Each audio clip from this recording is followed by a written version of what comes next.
காப்பான கரூரர் போகநாதர் கருணையுள்ள அகத்தீசர் சட்டைநாதர் மூப்பான கொங்கணரும் பிரம்மசித்தர் முக்கியமாய் மச்சமுனி நந்திதேவர் கொப்பான கோரக்கர் வதஞ்சலியார் உரிமையுள்ள இடைகாடர் சண்டிகேசர் வப்பான வாதத்திற்கு ஆதியான வாசமுனி கமலமுனி காப்புதானே.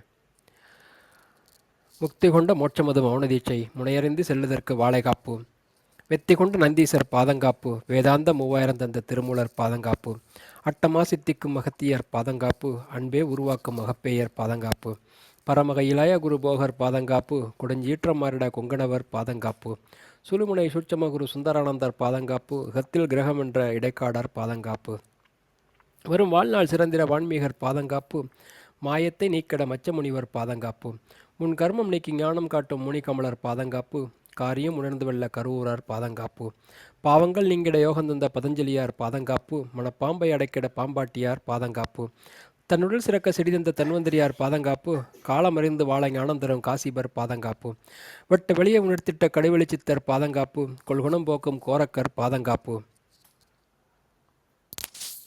பரத்தை அறிந்திட ஞானம் போதித்த புலத்தியர் பாதங்காப்பு தேரா மருத்துவம் தெரிந்து உரைத்திட்ட தேரையர் பாதங்காப்பு வான் உலகில் மனுவாள சிவவாக்கியர் பாதங்காப்பு போகத்தை துறந்திட புகழ் ஞானம் தந்த புன்னாக்கீசர் பாதங்காப்பு நல் ஞான சோதியை நலமாய் உணர்த்திட்ட நற்குதம்பையார் பாதங்காப்பு அறியாம இருள் நீக்கிய அமல நலுகுனி பாதங்காப்பு பூசா ஞானம் புகன்றிட்ட புலிப்பாணி பாதங்காப்பு காலம் கடந்து வாழ கலை கூறிய காகபுசண்டர் பாதங்காப்பு கர்மம் நீக்கி காலனை வென்றிட காலங்கிநாதர் பாதங்காப்பு நவகோடி சித்தர்கள் பாதம் காப்பதாமே.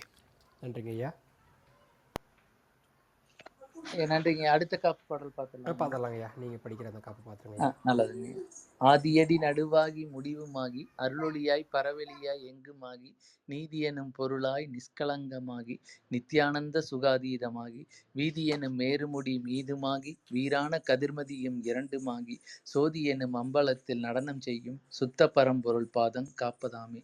ஆதியென்ற மகரிஷிகள் பாதங்காப்பு அனாதியென்ற சோதிரூப வடிவே காப்பு நீதியென்ற பராபரையால் பாதங்காப்பு நிஷ்கலமாய் நாதாந்த வெளியே காப்பு கோதில்லா மாமுனியோர் முதலாயுள்ள கோடான கோடி சித்தர் பாதங்காப்பு சோதி என்ற சின்மயத்தை கருத்தில் வைத்து செப்புவேன் சரபோசி முறையைத்தானே. 15 சித்தர்கள் திருவடிகள் போற்றி போற்றி நவகோடி சித்தர்கள் திருவடிகள் போற்றி போற்றி வாழைத்தாயின் திருவடிகள் போற்றி போற்றி. நன்றிங்க. நன்றிங்கய்யா. வாழை அழைப்பு பார்த்துடலாங்க ஐயா. நல்லதுங்க. பார்த்து ஒளிபரப்பிடுறாங்க. மணிவன் ஐயா வரலைங்களா இன்னும்? வாழை ஐயா அழைப்பு வரலிங்க ஐயா. அவங்க இன்னும் சரிங்க. ஒளிபரப்பிடுறாங்கய்யா.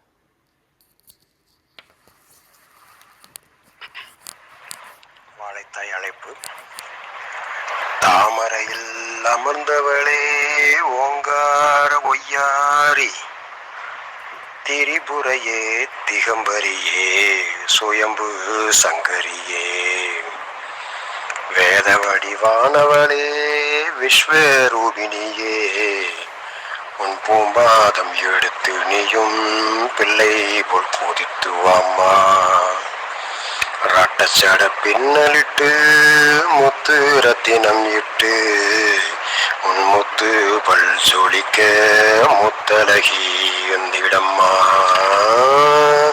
தன்னான தானனா தானன தன்னான தானனா அண்ணாக்கில் உரைபவளே இங்கு வந்து என்னாக்கில் இறங்கிடம்மா உன் கடைக்கண் பார்வைப்பட்டால் அந்த கடையவனும் பாடல் சொல்வான் அந்த பார்வதியின் ரூபத்திலே நீ பாலகியாய் வந்தவளே அன்று வந்தாசுரனை என்று நீ வந்தாடி அளித்தவளே எம்மை திண்டாடி வைக்கும் துன்பம் எல்லாம் தீர்த்திடவே வருவாயம்மா அந்த சந்திரரும் சூரியரும் சந்திக்கிற வேளையில் சுந்தரமாய் ஒளி வீசும் சங்கரியே வாழை பெண்ணே வாவா என் வாழையம்மா அம்மா வாவா என் வாழையம்மா ஈராறு கால் புறவி தன்னை கட்டி போடும் சுட்டி பெண்ணே கடிவாளம் இல்லாமலே புறவி எஞ்சும் கண்டபடி அலையுதம்மா அந்த அஞ்சையுமே கட்டி போட அம்மா சக்தி கொடு வாழைத்தாயே நாடு சுத்து கோட்டையிலே அம்மா நாயகிய நடனம் இடு உன் கால் சிலம்பு ஓசை கொண்டு எந்தன் சித்தத்திலே சத்தமிடு. அந்த சந்திரரும் சூரியரும் சந்திக்கிற வேளையில் சுந்தரமாய் ஒளி வீசும் சங்கரியே வாழை பெண்ணே, வா வா என் வாழையம்மா, அம்மா வா வா என் வாழையம்மா. ஊசி முனை வாசலிலே அம்மா உன் உடுக்கை அடிக்க வேணும். அந்த உத்தரத்தின் மத்தியிலே அம்மா உன் சங்கு ஒழிக்க வேணும். சேகண்டி ஓசை சத்தம் தாயே நீ சேர்த்து பிடித்திடம்மா. அந்த தானி பாறையிலே மகராசி மயிலாட வைப்பாயம்மா. அந்த மாந்தோப்பின் மையத்திலே அம்மா மணிக்குயிலை கூவ வைப்பாய். அந்த சந்திரரும் சூரியரும் சந்திக்கிற வேளையில் சுந்தரமாய் ஒளி வீசும் சங்கரியே வாழை பெண்ணே, வா வா என் வாழையம்மா, அம்மா வா வா என் வாழையம்மா. பித்தம் தெளிய வைக்க எனக்கு பக்கத்துணை யாரும் இல்லை. வாழகிய வாழையம்மா எனக்கு பக்குவம் பாத காட்டம்மா. 8 அறியேனம்மா இந்த பித்தனுந்தன் பிள்ளை அம்மா. சித்தகத்தி பூவிலியே எந்தன் சிந்தையிலே வந்து குந்தம்மா. முத்துக்கு நீ வழி சொல்லம்மா, இந்த பிள்ளைக்கு நீ வழி காட்டம்மா. அந்த சந்திரரும் சூரியரும் சந்திக்கிற வேளையில் சுந்தரமாய் ஒளி வீசும் சங்கரியே வாழை பெண்ணே, வா வா என் வாழையம்மா, அம்மா வா வா என் வாழையம்மா. அண்ட சராசரத்தை அம்மா ஆட்சி செய்யும் ஆதிசக்தியே, இந்த பிண்டம் என்னும் கூட்டுக்குள்ளே அந்த அண்டத்தையே வைத்தவளே. ஆதாரம் ஏழும் தந்தாய் நீ இருக்க சேதாரம் ஏதும் இல்லை. விட்ட கூரை தொட்ட கூரையோ அம்மா பிள்ளை நான் அறியேன் அம்மா. வெட்ட வெளியாதி சக்தி அம்மா முத்தி என்னும் வீடு சேர்ப்பாய். அந்த சந்திரரும் சூரியரும் சந்திக்கிற வேளையில் சுந்தரமாய் ஒளி வீசும் சங்கரிய வாழை பெண்ணே, வா வா என் வாழையம்மா, அம்மா வா வா என் வாழையம்மா. பல சித்தருக்கும் அமுரிப்பாளே அம்மா அண்ணாக்கில் அளித்தவளே, இந்த பாலனுக்கும் அமுரிப்பாளே அம்மா பக்குவமை நீ கொடுப்பாய். கரையேற வழியும் உண்டோ இந்த பிறவியிலே மார்க்கம் உண்டோ, தாயே கரையேற வழியும் உண்டோ இந்த பிறவியிலே மார்க்கம் உண்டோ. அறியாத பிள்ளை அம்மா எனக்கு குருவாக நீ வருவாய். அந்த ஆதி மௌனத்திலே அம்மா அடைக்கலமும் நீ அருள்வாய். உன் பாதம் சரணம் அம்மா தாயே, உன் பாதம் சரணம் அம்மா. வா வா என் வாழையம்மா, ஆயே உன் வா வா என் வாழையம்மா, அம்மா வா வா என் வாழையம்மா, தாயே வா வா என் வாழையம்மா. வா வா என் வாழையம்மா, தாயே வா வா என் வாழையம்மா. உன் பாதம் சரணம் அம்மா தாயே, உன் பாதம் சரணம் அம்மா. உன் பாதம் சரணம் அம்மா தாயே, உன் பாதம் சரணம் அம்மா. நன்றிங்கய்யா, மிக்க நன்றி. ஐயா குணா ஐயா, குழுவை பற்றி பார்த்துடலாங்களா ஐயா?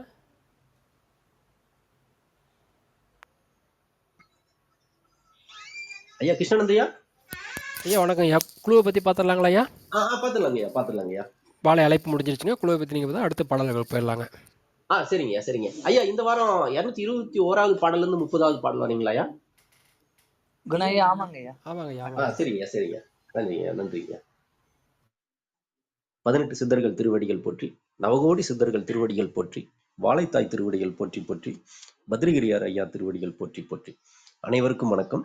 இந்த சித்தர் தேடல் சித்தர் சிந்தனை அப்படின்ற இந்த குழு துவங்கி கிட்டத்தட்ட 4 ஆண்டுகளை கடந்து வெற்றிகரமா போயிட்டு இருக்கிறதுக்கு முழுக்க முழுக்க அந்த சித்தர்களுடைய ஆதரவு ரொம்ப முக்கியமான ஒரு காரணமா, முதற் காரணமா பார்க்க முடியுது. அது மட்டும் இல்லாம நல்லொரு நட்பு அப்படின்னு சொல்லுவாங்க. பல்வேறு நாடுகள்ல இருந்து, பல்வேறு துறைகள்ல இருந்து, பல்வேறு நல்ல உள்ளங்கள் எல்லாமே ஒண்ணு கூடி ஊர் கூடி தேர் இழுக்கிற மாதிரி தான் இவ்வளவு தூரம் நம்ம இந்த குழு கடந்து வந்திருக்குன்னா எல்லாருக்கும் இந்த இடத்துல நன்றி கடன்பட கடமைப்பட்டிருக்கோம்.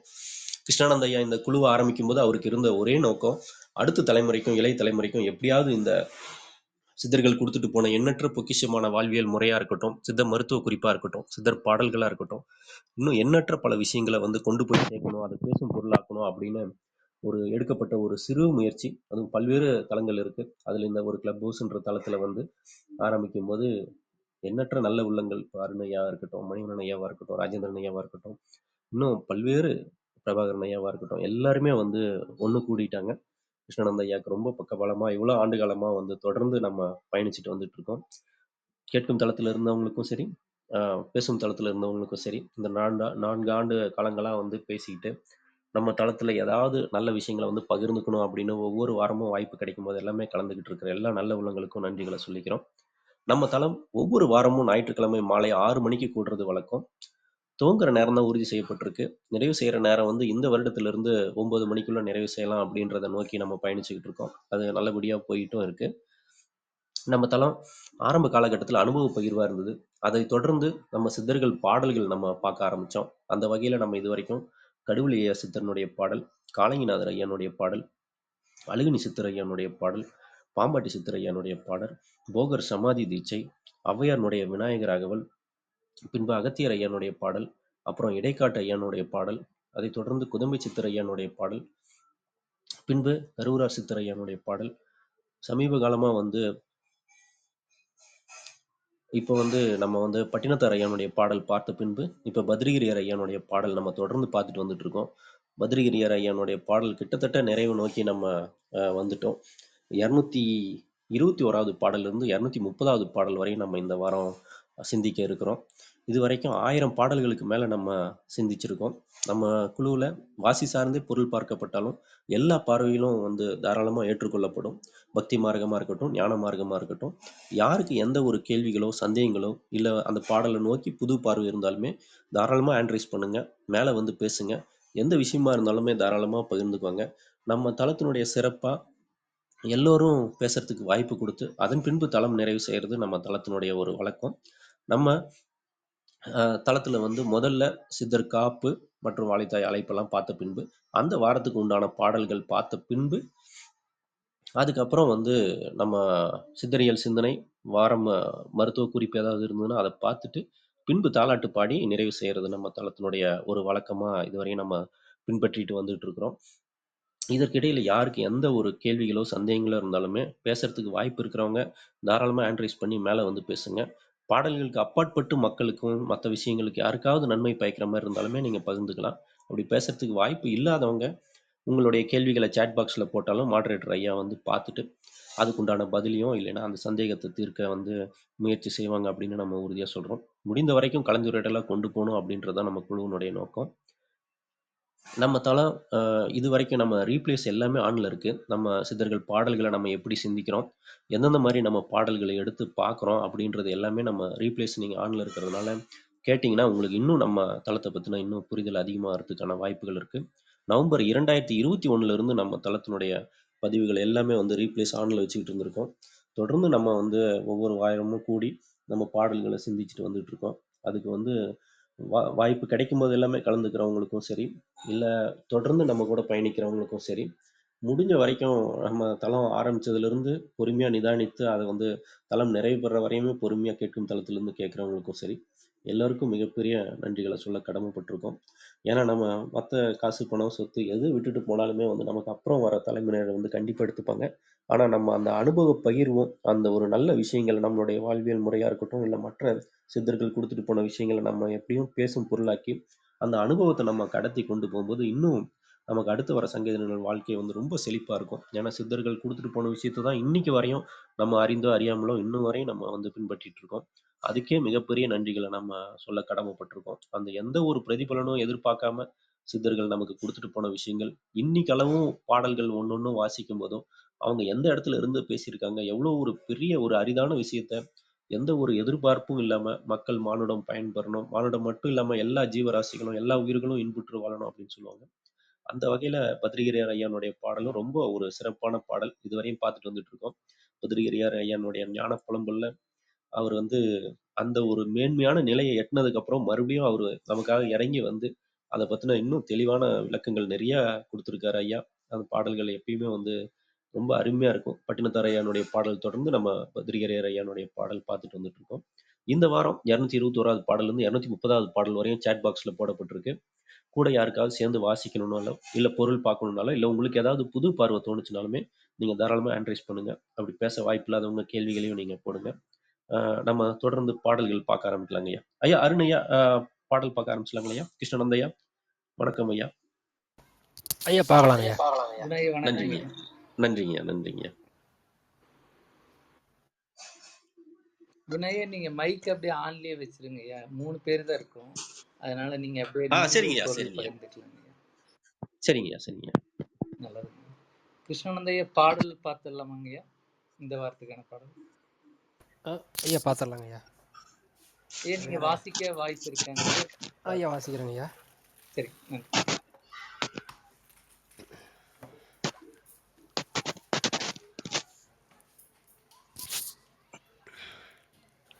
இரநூத்தி 21வது பாடலுங்க. சித்தர்கள் திருவடிகளை போற்றி, நவகோடி சித்தர்கள் திருவடிகளை போற்றி போற்றி.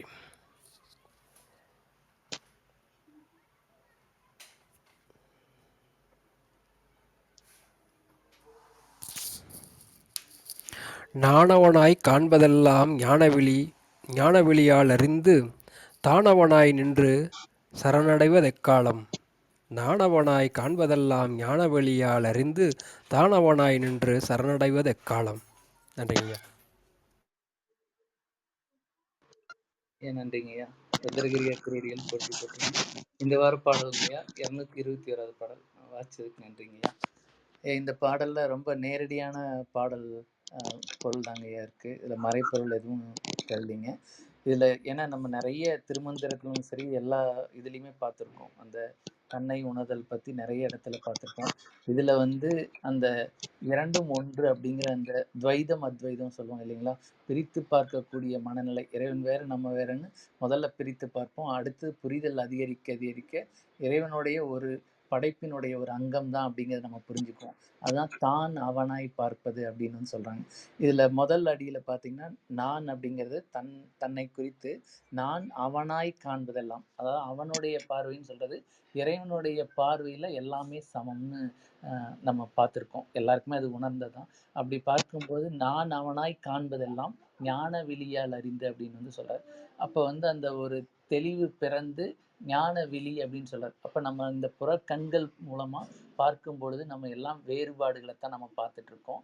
ஆனா அந்த வேறுபாடுகள் கலைந்ததற்கு அப்புறம் ஞான விழியால் அறிந்துன்னு சொல்றாரு. அப்ப அந்த முழுமையான புரிதல் வரும்பொழுதுதான் அதை நம்ம இங்க ஞான விழியை அவர் குறிப்பிடுறார். அப்ப வேற்றுமை இல்லாம பார்க்கக்கூடியதுதான் இறைவனுடைய பார்வை. அப்படி ஒருவருக்கு அந்த வேற்றுமை மனதிலிருந்து அகன்றுச்சுன்னா அவர் புறக்கண்கள் மூலமா வேறுபாடு பார்க்க மாட்டாரு. அகக்கண்கள் மூலமா எல்லாவற்றையும் எல்லா உயிர்களையும் சமமாக பார்ப்பார். அப்படி பார்ப்பதுதான் தான் அவனாதல் அப்படின்னு புரிந்துக்கலாங்க. அப்போ ஒரு உயர்ந்த மன பக்குவ நிலைக்கு வரத சொல்றாரு. அப்படி வந்துட்டோம்னா நின்று சரணடைவது எக்காலம் சொல்றாரு. அந்த பக்குவ நிலைக்கு வந்துட்டாலும் கூட அப்ப நம்ம எல்லாம் தெரிஞ்சிட்டோங்கிற மனநிலை இல்லாம அப்பையும் இறைவனை சரணடையணும் அப்படிங்கிறது அந்த பக்குவமும் எனக்கு எப்ப வரும் அப்படின்னு இந்த பாடல்ல கேட்கிறாருங்கய்யா. சரணாகதியும் இந்த பாடல்ல வலியுறுத்துறாரு. அதே போல வேற்றுமை அகற்றி சமமாக பார்க்கக்கூடிய அந்த ஞான நிலையையும் இந்த பாடல்ல குறிப்பிட்டிருக்காருங்கய்யா. நன்றி.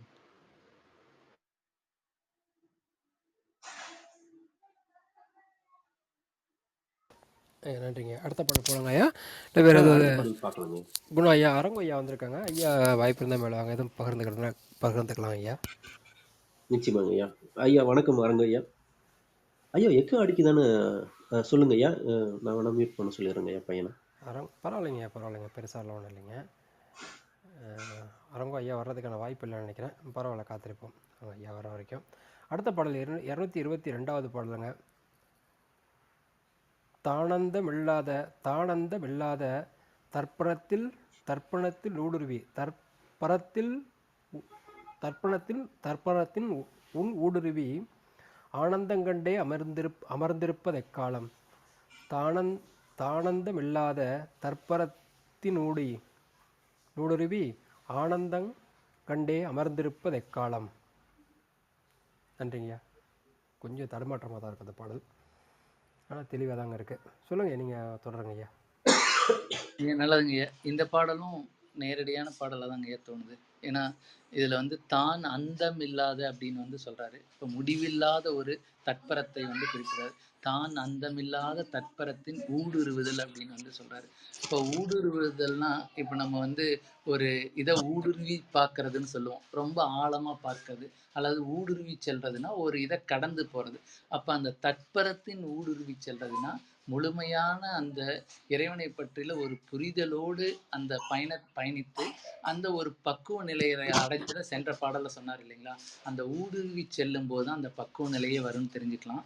அப்படி அந்த பக்குவ நிலை வந்துருச்சுனாலே எப்பவுமே அந்த ஒரு எப்படி சொல்றதுங்க, ஒரு அந்த பக்குவப்பட்ட மனிதர்கள் நம்ம பார்த்திருப்போம். நிறைய ஞானிகளை பார்த்திருக்கோம். ரொம்ப அமைதியா எந்த ஒரு சலனம் இல்லாம இருப்பாங்க. ஸோ அப்படி ஒரு சலனம் இல்லாம எந்த ஒரு இதுக்கும் பாதிப்பு இல்லாம இருக்கக்கூடிய ஒரு மனநிலையில இருக்கக்கூடிய ஞானி பார்த்தீங்கன்னா, உள்ளுக்குள்ளேயும் சரி, வெளிமுகமாகவும் சரி, எந்த நேரத்திலயும் ஆனந்தமா தான் இருப்பாரு.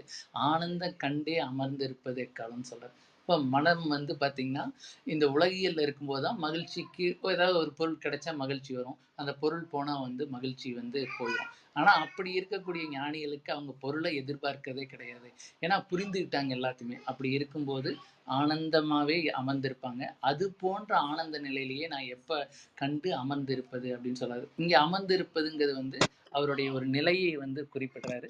அது வந்து அவர் செய்யக்கூடிய தவமா இருக்கலாம், யோகமா இருக்கலாம், அல்லது எதுவுமே செய்யாம சும்மா இருந்து சுகம் பெறுவது எக்காலம் நம்ம முன்னாடி பாடல்ல பார்த்தோம் இல்லைங்களா? அது போல உணர்ந்த நிலையில அந்த ஒரு ஆனந்தமா எப்பவுமே எந்த ஒரு இது செயலும் செய்யாம ஆனந்தமா அமர்ந்திருக்கதையும் இந்த பாடல்ல குறிப்பிடுறாருன்னு புரிஞ்சுக்கிறேங்க. நன்றி.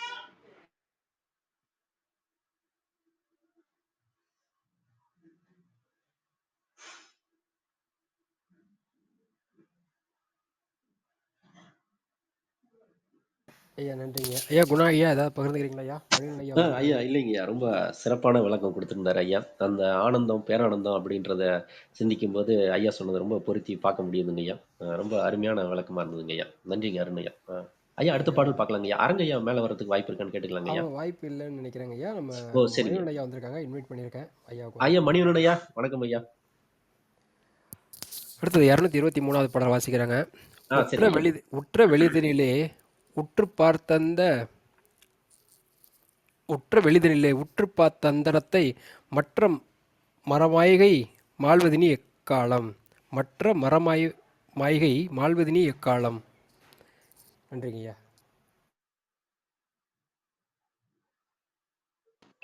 நல்லதுங்கய்யா. இந்த பாடல்ல பார்த்தீங்கன்னா, அந்த அமர்ந்திருப்பத சொல்றாரு இல்லைங்களா? ஆனந்தம் கண்டே இருப்பது. அப்படி ஆனந்தமா ஒருத்தர் வந்து ஒரு ஞானி அமர்ந்திருக்கும்போது, அவர் ஒரு தவ நிலையில இருக்காருன்னா, அந்த உற்ற வெளிதனில் அப்படின்னு வந்து சொல்றாரு.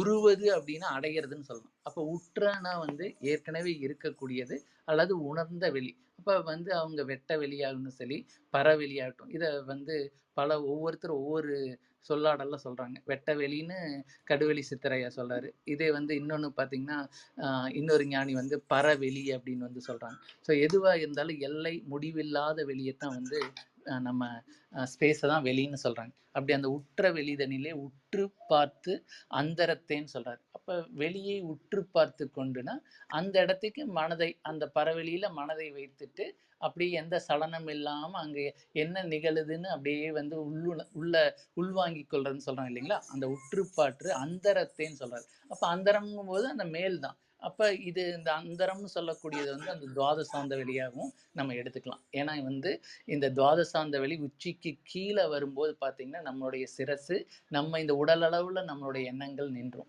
ஆனா வந்து அந்த உச்சியை கடந்து அந்த 12 அங்குலம்னு சொல்லக்கூடிய அந்த துவாதசாந்த வெளியில நம்மளுடைய நினைவை வைக்கும்போது, பரவெளிக்கு வந்து இயல்பாவே ஒருவருடைய அந்த எண்ணங்கள் போகும்னு வந்து நிறைய மகான்களும் சொல்லியிருக்காங்க. வேதாத்திரி மகரிஷி வழிமுறையிலையும் சொல்லியிருக்காங்க. அந்த மாதிரி ஒருத்தருக்கு அனுபவம் கிடைக்கும். ஸோ அப்படி உற்று பார்த்தே அந்தரத்தை மற்ற மாய்கை அப்படின்னு வந்து சொல்றாருங்க. இதுல மாய்கைலாம் வந்து அழிந்து போவது அப்படின்னு வந்து மாய்ந்து போவதுன்னு நம்ம பார்த்திருக்கோம். மரம் அப்படிங்கிறது வந்து பார்த்தீங்கன்னா, இந்த அதாவது எப்படி அறத்துக்கு வரக்கூடிய வந்து சொல்லியிருக்காங்க. அப்படி பார்க்கும்போது மரம் அப்படிங்கிறது வந்து சித்திரமாவும் எடுத்துக்கலாம்.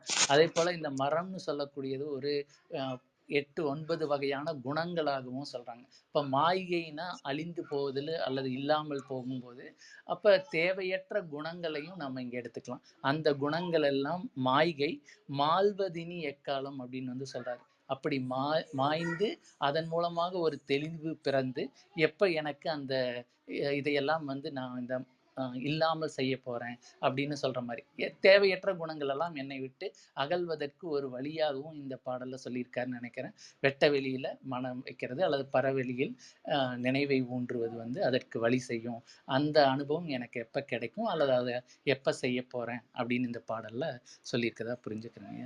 நன்றிங்க. சிறப்புங்க ஐயா. ஐயா, அந்த மரம்ன்றது மரத்து போறதுக்கு தொடர்பு படுத்தி பார்க்க முடியுங்களா ஐயா? ஒரு சின்ன ஒரு சந்தேகங்க ஐயா. எந்த மரம்ங்க ஐயா சொல்றீங்க? ஐயா, நீங்க அந்த பெரிய ரா வந்திருக்குன்னு சொன்னீங்களேங்க பெரிய ஐயா. ஆமாங்க ஐயா. அத மரத்து போறதுக்கு தொடர்பு படுத்தி பார்க்க முடியுங்களா ஐயா? அது அந்த மாதிரி வருமா? ஒரு சந்தேகம் இருக்குங்க ஐயா. அது தெரியலைங்க ஐயா, அப்படி வரலாமான்னு. நீங்க சொல்லுங்க ஐயா, சரிங்க. உங்களுடைய பார்வையில் அப்படி எப்படி வந்து அதை தொடர்பு படுத்தலான்னு. இல்லைங்க ஐயா. ஒரு கட்டத்துக்கு மேல நம்ம தொடர்ந்து ஒரு இதுல நம்ம பயணிக்கும்போது அது மரத்து போச்சு அப்படின்னு சொல்லுவாங்க ஐயா. அந்த அந்த மாதிரி ஒரு சொல்லாடல் கூட கேள்விப்படும்போது, இந்த ஆன்மீக பாதையிலும் சரி, இந்த தொடர் இந்த தியானத்திலயோ, யோகத்திலயோ இருக்கும்போது, அந்த மரத்து போய் அதுக்கு அடுத்த நிலையில அது அந்த அந்த மாதிரி ஒரு இறை இறை இது கிடைக்கும் அப்படின்னு சொல்லுவாங்கய்யா. அந்த அந்த பேரானந்த நிலைக்கு போறதுக்கும். அதுக்கு தான் அந்த ஒரு சின்ன ஒரு சந்தேகம் இருந்ததுங்கய்யா. அந்த அந்த சொல்லாடலுக்கு மட்டும்.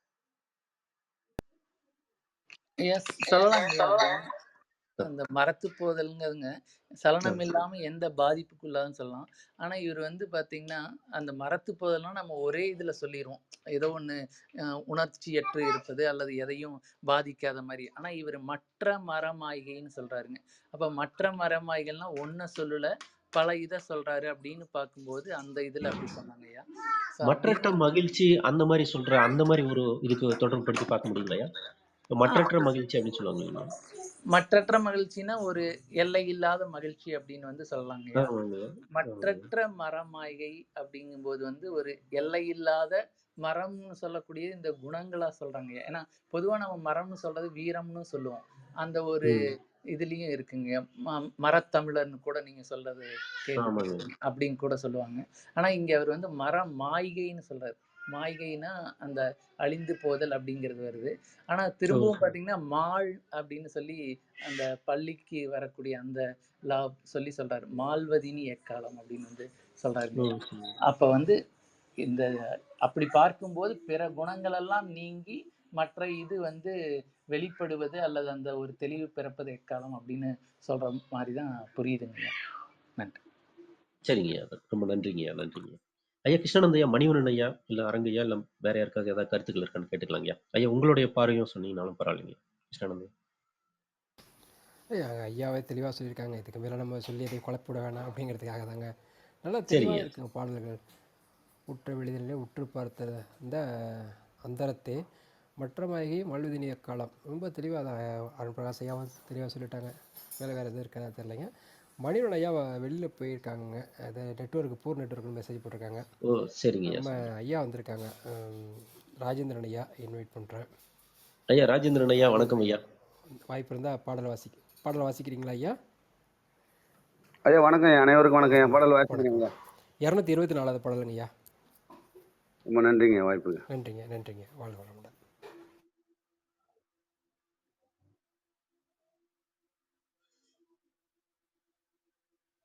ஐயா பாடல் எண் 224 ஐயா.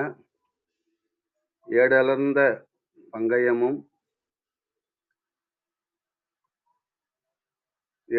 பங்கயமும் இருக்கருணை நேத்திரமும் தோடணிந்த குண்டலமும் தோன்றுவது எக்காலம். ஏடலர்ந்த பங்கயமும் இருக்கருணை நேத்திரமும் முத்தோடணிந்த குண்டலமும் தோன்றுவது எக்காலம். ஐயா நீங்க தொடருங்க ஐயா.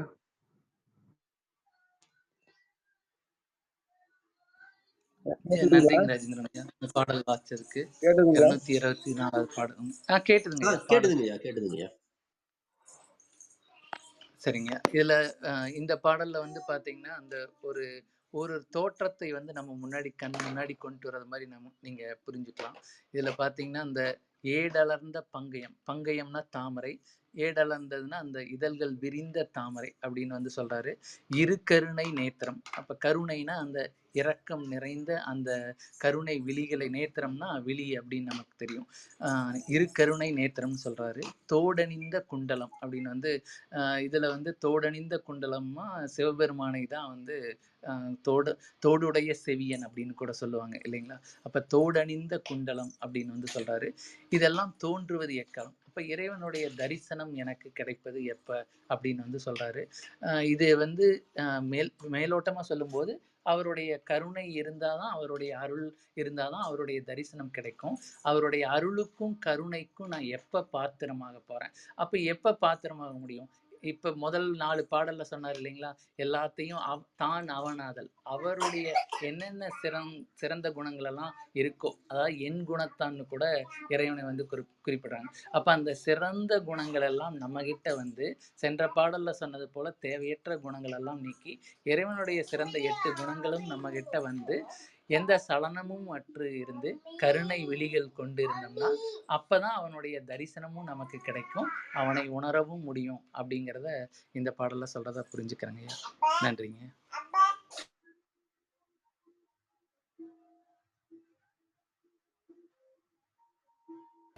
நன்றிங்க, மிக நன்றிங்க. அதான் ஐயா, வேறு ஏதாவது கருத்துக்கள் இருந்தால் கேட்கலாங்க ஐயா, இல்லைனா அடுத்த பாடலுக்கு போகலாங்க ஐயா. கருத்துக்கள் இருந்தால் பகிர்ந்து இல்லைனா அடுத்த பாடலை பார்க்கலாங்க. நன்றிங்க.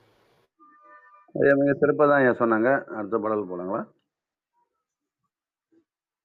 பார்க்கலாங்க ஐயா, அடுத்த பாடல் போயிடலாங்க ஐயா. ஐயா பாடல் எண் 225ங்க. ஐயமும் ஆரகன்று திருவெளியில் மையுரலில் நின்ற மனம் மாழ்வது இனி எக்காலம். ஐயமும் ஆறு அகன்று வெறுவெளியில் மையுருளில் நின்ற மனம் மாழ்வது இனி எக்காலம். நன்றிங்க ஐயா. ஐயா அண்ணய்யா வந்து ஆஜினி ஏதாவது கூட்டுன்னு இருக்காங்கன்னு நினைக்கிறேன்.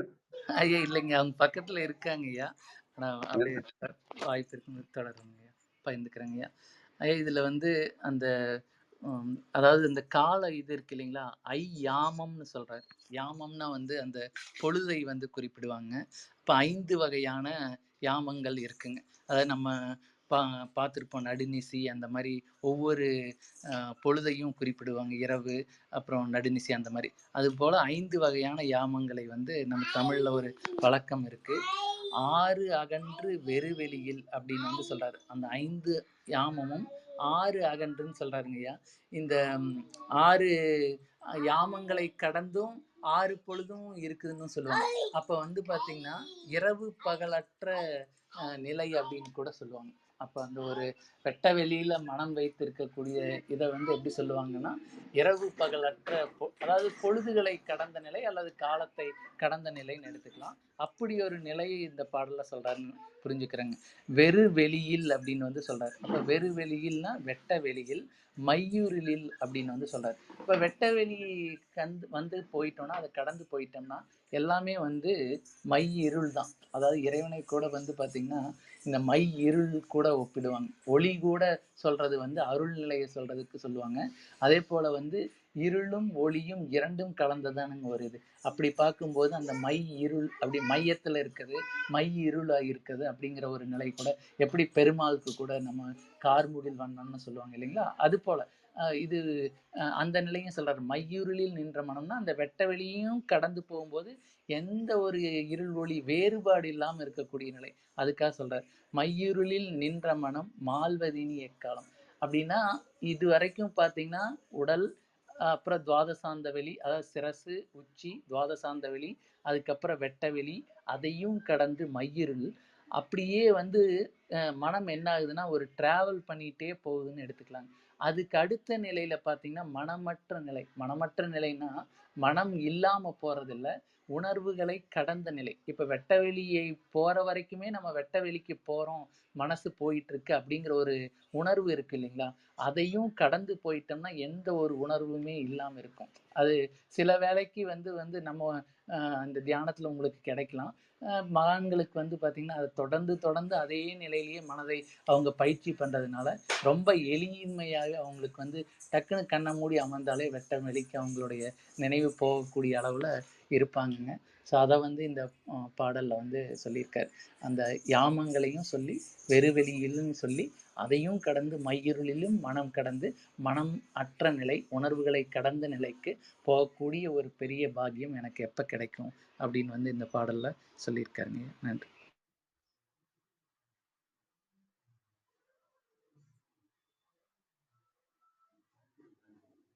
யாமம்னா அந்த கோவிலில் அந்த 6 கால பூஜைன்னு சொல்லுவாங்களா, அது மாதிரி ஒவ்வொரு காலத்துக்கு கணக்கு பண்ணி அந்த யாமம் சொல்லுவாங்களா?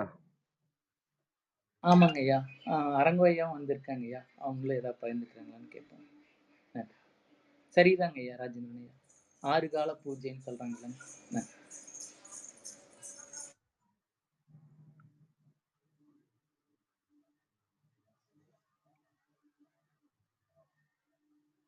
ஐயா அரங்கோய்யா வாய்ப்பு இருக்குங்களா? ஐயா ஐயா, ஒரு நிமிஷம், நான் அந்த என்னோட ஹெட்ஃபோன் கனெக்ட் பண்ணிக்கிறேங்க ஐயா. சரிங்க நீங்க ஐயா, தொடர்ந்து. Okay, wait. நாங்கள் காத்திருக்கோம். Sure, sure.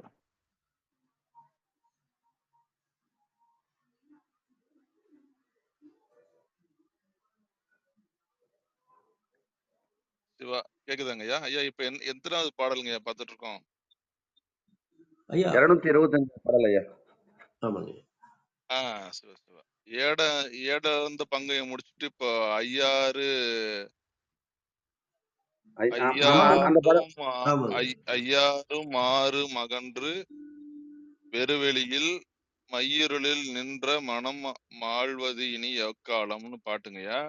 ஐயாரும் ஐயா அருணையா அதுல பகிர்ந்துங்க, நீங்க உங்க பார்வையில பகிர்ந்துங்க. அதாங்க ஐயா, ஐயாரும் ஆறும் அகன்று அப்படின்னா ஐயாறு 30 பிளஸ் 6 36 தத்துவம். ஐயாரும் ஆறும் அகன்று 36 தத்துவங்களையும் தாண்டி சித்தாகயத்தில் வெறுவெளியில் கலந்து மையிருளில் நின்ற மனம், ஆணவத்தில் இருந்த அந்த மனமானது ஒடுங்கி, இங்க மாழ்வதுன்னா ஒடுங்குதல்,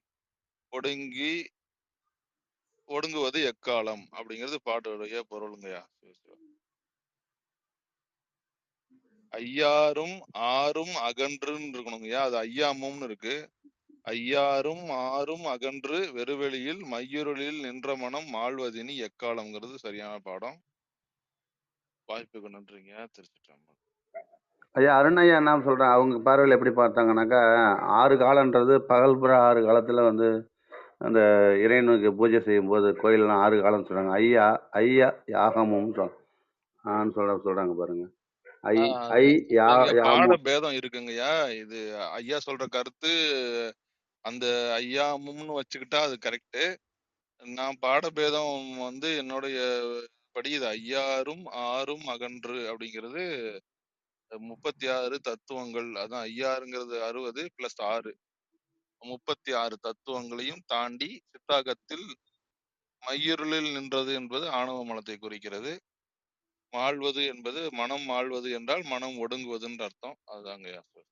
நீங்க அது அப்படியும் எடுத்துக்கலாம், இப்படியும் எடுத்துக்கலாங்கய்யா. பட் ஐயாரும் ஆறுங்கிறது சிறந்த பாடம்ங்கய்யா. நன்றிங்க ஐயா. ஐயா அருணையா அடுத்த பாடலுக்கு போலாங்களா? போலாங்க ஐயா. ஐயா சரியா சொன்னாங்க ஐயா அரங்கோய்யா. இப்ப என்னன்னா அந்த இடத்துக்கு ஐயாமும் அந்த வந்து அந்த இடத்துக்கு இல்லாம ஆறுங்கிற இடத்துல வந்துருந்துச்சுன்னா ஐயாறு 30 அப்படின்னு அப்படி நேரடியா எடுத்துக்கலாங்க. ஆனா அப்படி உள்பொருளும் இருக்குங்க ஐயா, ஐயா சொன்னது போல, அரங்கோய்யா சொன்னது போல. நன்றிங்க ஐயா. ஐயா சொன்னது பாட பேதம் சொன்ன மாதிரி உண்மைதாங்க. அவங்க பார்வை மாரி இந்த பாடத்திலையும். ஆமாங்க, நன்றிங்க. அடுத்த பாடல் நீங்க வாசிக்கிறீங்களா? சரிங்க. பாடல் எண் 226ங்க. காட்டும் அருண் ஞான கடலில் அன்பு கப்பல் விட்டு மூட்டும் கருணை கடலில் மூழ்குவது எக்காலம். காட்டும் அருண் ஞான கடலில் அன்பு கப்பல் விட்டு மூட்டும் கருணை கடலில் மூழ்குவது எக்காலம். ஐயா நீங்க தொடருங்க ஐயா. ஐயா நன்றிங்க ஐயா. இது வந்து பார்த்தீங்கன்னா புரியிற மாதிரி தான் மேலோட்டமாக தாங்க இருக்குது. இதில் வந்து காட்டும் அருள் ஞானம் அப்படின்னு வந்து எடுத்துக்கலாம்னு நினைக்கிறேங்க. அருள் ஞானங்கிறத அருள் ஞான கடலில் அன்பு கப்பல் விட்டு அப்படின்னு வந்து சொல்கிறார். அப்போ வந்து அந்த ஒரு அருள் நிலையினா இறைவனிடமிருந்து வருவது அருள் இல்லைங்களா? அந்த அருள் ஞான கடலில் அன்பு கப்பல் விடுவதுன்னா இறைவனோட அந்த அருளை உணர்ந்து அவன் மேல் அதீத அன்பு வந்து பெருகுதல் இருக்குங்களா, அதுதான் அன்பு கப்பல் விடுதல் அப்படின்னு சொல்றது. அப்ப அந்த கடலும் கப்பலும் எப்படி இருக்குங்க, இணைந்தே இருக்கும். அது போல இறைவனுடைய அருளும் நம்மளுடைய இறைவன்பால் இருக்கக்கூடிய அன்பும் இரண்டும் சேர்ந்து பயணிக்கக்கூடியதைத்தான் வந்து கப்பல் விடுதல் அப்படின்னு வந்து சொல்றாரு. அப்படி வந்து செல்லும் பொழுது மூட்டும் கருணை கடல் சொல்றார். இப்போ ஒரு கப்பல் கடல்ல போகுதுன்னா அப்ப அந்த நுரைகள் மூண்டு வரும் இல்லைங்களா? அப்ப மூட்டும் கருணை கடல் இறைவனுடைய அருளும் நம்மளுடைய அவன் மேல் இருக்கக்கூடிய அன்பும் சேர்ந்து பயணிக்கும் போது கருணை தானாக பெருக்கெடுக்கும் அப்படிங்கிறத சொல்றார். அப்படி பெருகக்கூடிய கருணையில மூழ்குவது அப்படின்னு சொல்றார். அப்ப தானே அதாவது அவரிடத்துல கருணை பெருகுது. அந்த கருணையவே உணர்ந்து பார்க்கும்போது எப்படி இருக்குங்க, அந்த கருணைக்குள்ளேயே அவர் மூழ்குவாரு அப்படிங்கிற ஒரு பொருள் எடுத்துக்கலாங்க. அந்த ஒரு நிலை எனக்கு எப்ப கிடைக்கும் அப்படின்னு வந்து சொல்றதை புரிஞ்சுக்கிறாங்க. நன்றி. அரங்கையா உங்க பார்வையில? ஐயா வேணுமாங்கய்யா. பாடலுடைய பொருள் வந்துங்கய்யா, ஐயா சொன்னது கரெக்ட். இங்க வந்து குறிப்பா நம்ம வந்து இங்க காட்டும் அருள் ஞான கடல் அப்படிங்கிறது காட்டும் உபகாரம். இறைவன் வந்து நமக்கு 2 விதமாக செய்கிறார். ஒன்று காட்டும் உபகாரம், இன்னொன்று காணும் உபகாரம்னு சொல்லுவாங்க. அதாவது நமக்கு கண்ணுக்குள்ள இருந்து ஒளியாக இருப்பதும் இறைவன் தான். அது அவனாகவே உள்ள இருந்து காண்கிறான். அது காணும் உபகாரம். காட்டும் உபகாரம்னா நமக்கு ஒரு அறிவு தொழிற்பட வைத்து எதிரே உள்ள பொருளை நமக்கு விளங்க வைக்கிறான். அது காட்டும் உபகாரம். இந்த இடத்துல காட்டும் உபகாரம் என்பது பொதுவாக இறைவனை குறித்தாலும் குருவை எடுத்துக்கொள்வது சிறந்த கருத்து. இப்ப குரு தான் காட்டுறாரு. தன்னுடைய ஆசிரியராக இருக்கக்கூடிய குரு காட்டுகின்ற திருவருளாகிய ஞானம். அதுதான் அங்க காட்டும் ஞான கடல் அப்படிங்கிறது ஆச்சாரியனுடைய குருவினுடைய யாரு நம்மளுடைய பத்திரகிரியோட குருவினுடைய அந்த திருவருளாகிய அந்த ஞான சமுத்திரம் என்ன பண்ணுதான், அந்த அந்த கடல்ல அன்புங்கிற கப்பலை நடத்தி அன்புங்கிற கப்பலை விட்டு மூட்டும் கருணை கடலில் மூழ்குவது எக்காலம். இப்ப இது வந்து எப்படின்னா, இப்போ இந்த கப்பல் ஓடுவது எங்க ஓடுவதற்கு ஒரு கலன் வேணும் இல்லையா? அது என்ன கலன் அப்படின்னா, அது வந்து அந்த கருணை கடலாகவே இருக்கான். அந்த அவருடைய அந்த ஆனந்தம், அந்த அந்த அவர் வந்து ஞான கடலாக இருக்கிறார். அவருடைய கருணை வந்து கடலாக பொருகி ஓடுகிறது. 2 கடல் இங்க இருக்கு. ஒண்ணு குருவே ஞானக்கடல். அந்த கடலினுடைய அன்புகின்ற கப்பலை நம்ம செலுத்தும் பொழுது ஒரு கருணை கடல்ல நம்ம வந்து மூழ்கிறோம். அந்த கருணை கடலில் மூழ்குவது எக்காலம். ஏன்னா இங்க நிகழ்ற கப்பல் ஓட்டுபவன் சிஷ்யன். அவன் எதை கொண்டு ஓட்ட வேண்டும் என்றால் அன்பை கொண்டு ஓட்ட வேண்டும். அன்புங்கிற கப்பலை தான் செலுத்தணும். அப்போ அந்த கருணை கடல்களை நம்ம மூழ்கி சப்மரைன் மாதிரி நம்ம அதுல மூழ்கி போகலாம். அந்த அளவுக்கு குருவினுடைய ஞானமும் நம்மளுடைய அன்பும் கருணை வெள்ளமாக பெருக்கெடுத்து ஓடும் ஒருவருக்கு ரொம்ப சிறப்பாக பலனளிக்குங்கிறது இந்த பாடலுடைய கருத்துங்கய்யா. நான் எப்படி பார்க்குறேன்னாங்க ஐயா, காட்டும் அருஞான கடலின்பு கப்பல் அன்பு கடலில் அன்பு கப்பல் விட்டு மூட்டும் கருணைக்கடலில் மூழ்குவத காலம். இந்த அன்பு நிலையில் இருந்து தான் அவர் சொல்கிறாரு. இதை வந்து கருணைங்கிற அந்த நிலைக்கு அன்புக்கும் கருணைக்குமான வேறுபாடை இங்கே வந்து ரொம்ப அழகாக சொல்லுவாங்கள்ல. ஒரு இதில் அன்புங்கிறது ஒரு குறிப்பிட்ட எல்லைக்கு உட்பட்டிருக்கலாம். அன்பே சிவம்னு சொல்கிறோம், அன்பு தான் எல்லாம்னு சொல்கிறோம். இருந்தாலும் அதுக்கும் கருணைக்கும் அப்படிங்கிறப்ப ஒரு வேறுபாடு. அன்புங்கிறது ஒரு குறிப்பிட்ட எல்லைக்கு உட்பட்டதாக இருக்கலாம். கருணைங்கிறது அதை கடந்த கருணை கடலை அப்படிங்கிறோம்னா கடல் அது வந்து எல்லைகளுக்கு அப்பாற்பட்டதாக இருக்கக்கூடியதாக புரிதல் வருதுங்க. அதனால தான் கருணை அன்பை தாண்டி அன்புல ஆல்ரெடி நான் மலர்ந்திருக்கேன். அந்த கருணையோட ஐக்கியமாவது எக்காலம் அப்படிங்கிறாரு. அப்போ கருணையை உணரக்கூடிய இடத்துல இருக்கிறது ஒரு அன்பு. இதுவும் கருணையாக மாறணும் அப்படிங்கிறதுக்காக அந்த இயக்கமாக கூட இது இருக்கலாம் அப்படிங்கிறது ஒரு என்னோட பார்வைங்க. என்னோட சிற்றறிவுக்கு எட்டியது. தவறுகள் தான் பெரியவர்கள் மன்னிக்கணும். நன்றிங்க. வாழ்க வளமுடன்.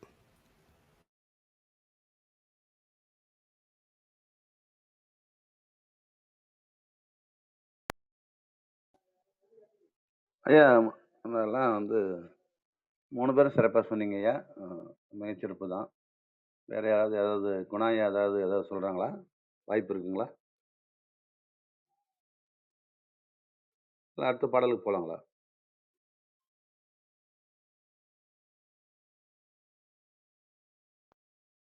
ஐயா அடுத்த பாடல் போகலாங்க ஐயா. ஐயா சொன்னதும் சிறப்பு. 3 பேரோட கருத்து பகிர்ந்தாச்சு. மத்தவங்க கருத்துல நம்ம அடுத்த கருத்துக்கு போலாங்க ஐயா. நன்றிங்க ஐயா. பாடல் எண் 227ங்க ஐயா. நானாரோ நீயாரோ நன்றாம் பரமான தானாரோ வென்றுணர்ந்து தவமுடிப்பது எக்காலம். நானாரோ நீயாரோ நன்றாம் பரமான தானாரோ வென்றுணர்ந்து தவமுடிப்பது எக்காலம். ஐயா தொடரலாங்களா ஐயா? சரிங்க, பகிர்ந்துக்கிறேங்க ஐயா. நல்லதுங்க. இந்த பாடல்லையும் பார்த்தீங்கன்னா, இந்த பாடல் எப்படி இருக்குன்னா, நம்மளைய கேள்வி கேட்கக்கூடியது அல்லது சிந்தனைய தூண்டுற மாரி ஒரு பாடலா புரிஞ்சுக்கிறேங்க. ஏன்னா வந்து இப்ப நான் யாரோ அப்படின்னா, நம்ம நெறைய மகான்கள்ல அத வந்து பார்த்தீங்கன்னா, ரமண மகரிஷி தான் நான் யார் அப்படிங்கிறத வந்து ரொம்ப தெளிவா எல்லாத்துக்கும் புரியிற மாரியும், தன்னை அறிதல் எப்படி வந்து ஒருத்தர் துவக்கணும், நான் யாருங்கிறத எப்படி அறிந்துக்கணும், அதுதான் வந்த வேலைன்னே சொல்லி அவருடைய உபதேசங்கள் அமைஞ்சிருக்கு. அப்படி பார்க்கும்போது நான் யாரோ நீ யாரோன்னு கேட்குறாரு. இப்ப நான் வேறயா நீ வேறயா அப்படின்னு கேட்கறது போல இருக்கு. நன்றாம் பரமான அப்படின்னு வந்து சொல்றாரு. அப்ப அனைத்து நற்குணங்களும் நிறைந்த பரம் ஆன அப்படின்னு சொல்றாரு. இதுல பரம் அப்படின்னு பார்த்தீங்கன்னா பரந்த அப்படின்னு சொல்லுவோம், விரிந்த அப்படின்னு எடுத்துக்கலாம். பரமான அப்படின்னா வந்து விரிந்த அறிவு. அப்ப பேரறிவான இறைவனுடைய நிலை தான். அதாவது நான் தான் அப்படிங்கும்போது பார்த்தீங்கன்னா அந்த ஒரு குறுகிய அறிவு நிலையில இருக்கு, அல்லது ஒரு பக்குவப்படாத அறிவு நிலையில இருக்கு. ஆனா பரந்து விரிந்த பரமான அறிவு நிலை அப்படிங்கிறது பேரறிவு நிலை. இப்ப நான் வேறயா நீ வேறயா பேரறிவு நிலை என்பது வேறயா அப்படின்னு கேட்டுட்டு என்று உணர்ந்து தவம் முடிப்பது எக்காலம் அப்படின்னு வந்து சொல்றாரு. அப்ப மிகப்பெரிய இது அந்த பேரறிவு நிலையை உணர்ந்து கொள்வதாம். அப்போ ஒவ்வொருவருமே அந்த பேரறிவு நிலையை உணர்ந்து கொள்ள முடியும். அப்படி உணர்ந்து கொள்ளக்கூடிய அந்த ஒரு பாயிண்ட் இருக்கு இல்லைங்களா, அதுதான் தவம் முடிக்கக்கூடிய நிலை அப்படின்னு வந்து இந்த பாடல்ல சொல்றத புரிஞ்சுக்கிறேங்க. நன்றி.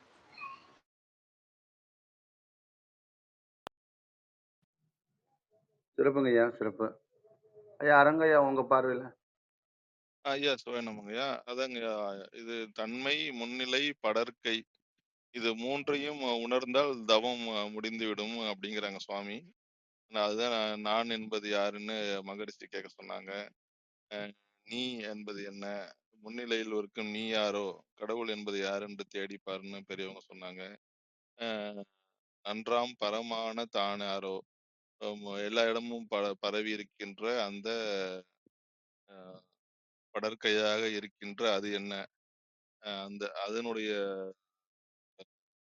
இலக்கு இது எல்லாமே தன்மை, முன்னிலை, படர்க்கைன்னு நம்ம தமிழ்ல இலக்கணத்துல சொல்லுவோம். இந்த 3ஆகவும் இருக்கக்கூடிய இதனுடைய இது என்ன என்று ஆராய்ந்து அந்த தவம் முற்று பெறுவது எக்காலம் அப்படிங்கிறது சுவாமி சொல்லியிருக்காங்க. இது தவத்தினுடைய முடிவு அப்படின்னு சொல்றது விளைவு, செயலினுடைய விளைவு வந்து பயன். அந்த பயனை அனுபவிப்பது எக்காலம்னு நம்ம எடுத்துக்கலாங்க ஐயா.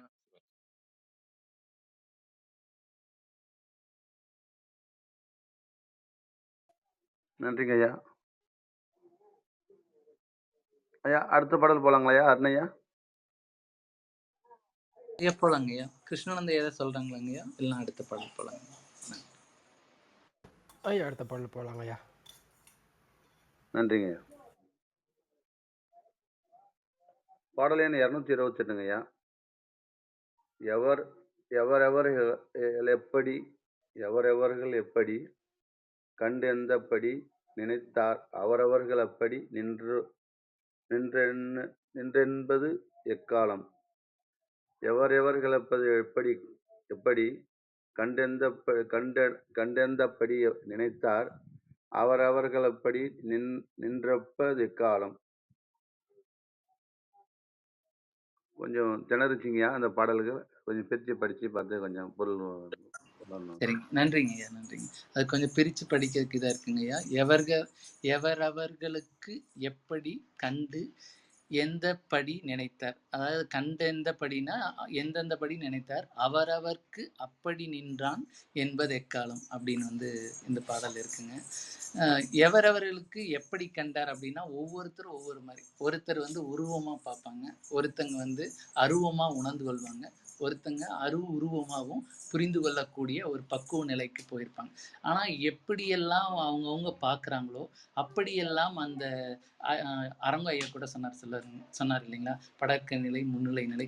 அதே போல அந்த இறைவன் வந்து இறங்கி வந்து அருளக்கூடிய நிலைகளை கூட சைவ சித்தாந்தத்துல பல நிலைகளா குறிப்பிடுவாங்க. அப்படி நீங்க எப்படியெல்லாம் பார்க்குறீங்களோ அதுக்கு தகுந்த மாதிரி ஒரு பையனா பார்த்தா பாலனா வர்றான்னு சொல்லுவாங்க, பாலனா வந்து அருள் புரிவாங்க. ஒரு வளர்ந்த அல்லது பருவப்பட்ட குமரனாக பார்க்குறாங்கன்னா அந்த இது வந்து சக்தி நிலையிலும் பார்ப்பாங்க, சிவநிலையிலும் பார்ப்பாங்க. எப்படியெல்லாம் அந்த ஒரு நிலையிலும் அந்தந்த நிலையில வந்து இறைவன் அருள் புரியறான் அப்படிங்கிறத உணர்ந்திருக்காங்க, நிறைய பேர் அனுபவம் பட்டிருக்காங்க. ஸோ அப்படி அந்த அந்த இதில் தான் நான் புரிஞ்சுக்கிறேங்க. எவரவர்களுக்கு எப்படி கண்டு அந்தப்படி நினைத்தார் அவரவர்க்கு அப்படி நின்றான் என்பது எக்காலம். இது ஏன் அப்படி நின்றான் என்பது அப்படின்னு கேட்குறான்னு தோணுதுங்க. ஏன்னா எல்லா காலத்துலேயுமே அவர் அப்படிதானே இருக்கிறாரு. யார் எப்படி பார்க்குறாங்களோ அவங்க வந்து அந்த நிலைக்கு அவர் இறங்கி வந்து தானே அருள் புரிகிறாரு. ஆனால் அது ஏன் இப்படி வந்து நின்றான் என்பது எக்காலம் அப்படின்னா அவன் நின்று அருள் புரிந்து கொண்டு தான் இருக்கான். இதில் நம்ம என்ன புரிஞ்சுக்கலாம்னா ஒவ்வொரு நிலையும் எதுவும் உயர்ந்ததும் இல்லை, குறைவானதும் இல்லை. எல்லாமே வந்து சமமானதான். இறைவன் அருள் புரியக்கூடிய நிலை அப்படிங்கிறது அவன் அன்புக்கும் அருளுக்கும் பாத்திரமான நிலை. வழிமுறைகள் வேணா வேறையா இருக்கலாம், பாவிக்கக்கூடிய நிலைகள் வேணா அவரவர் பக்குவத்துக்கு தகுந்த மாதிரி வேறுபடலாம். ஆனா ஒருத்தர் வந்து தவத்தின் மூலமா இறைவனை உணர்ந்துட்டாருன்னா தவம் செய்யறதான் உயர்ந்தது, இல்ல பக்தி மூலமா பாக்குறாங்க அப்படின்னா பக்தி நிலை தான் உயர்ந்தது அப்படிங்கிற வேறுபாடு இல்லை. அப்படின்னா என்னன்னா இந்த இடத்துக்கு அவர் வேறுபாடுகளை கலைந்து எல்லாம் ஒன்று வழிபடும் முறை அல்லது உணர்ந்து கொள்ளக்கூடிய முறை அப்படியெல்லாம் எந்த பாகுபாடும் இல்லாத மனநிலை எனக்கு வரணும் அப்படின்னு கேட்கறதா தான் நான் புரிஞ்சுக்கிறேங்க. நன்றி.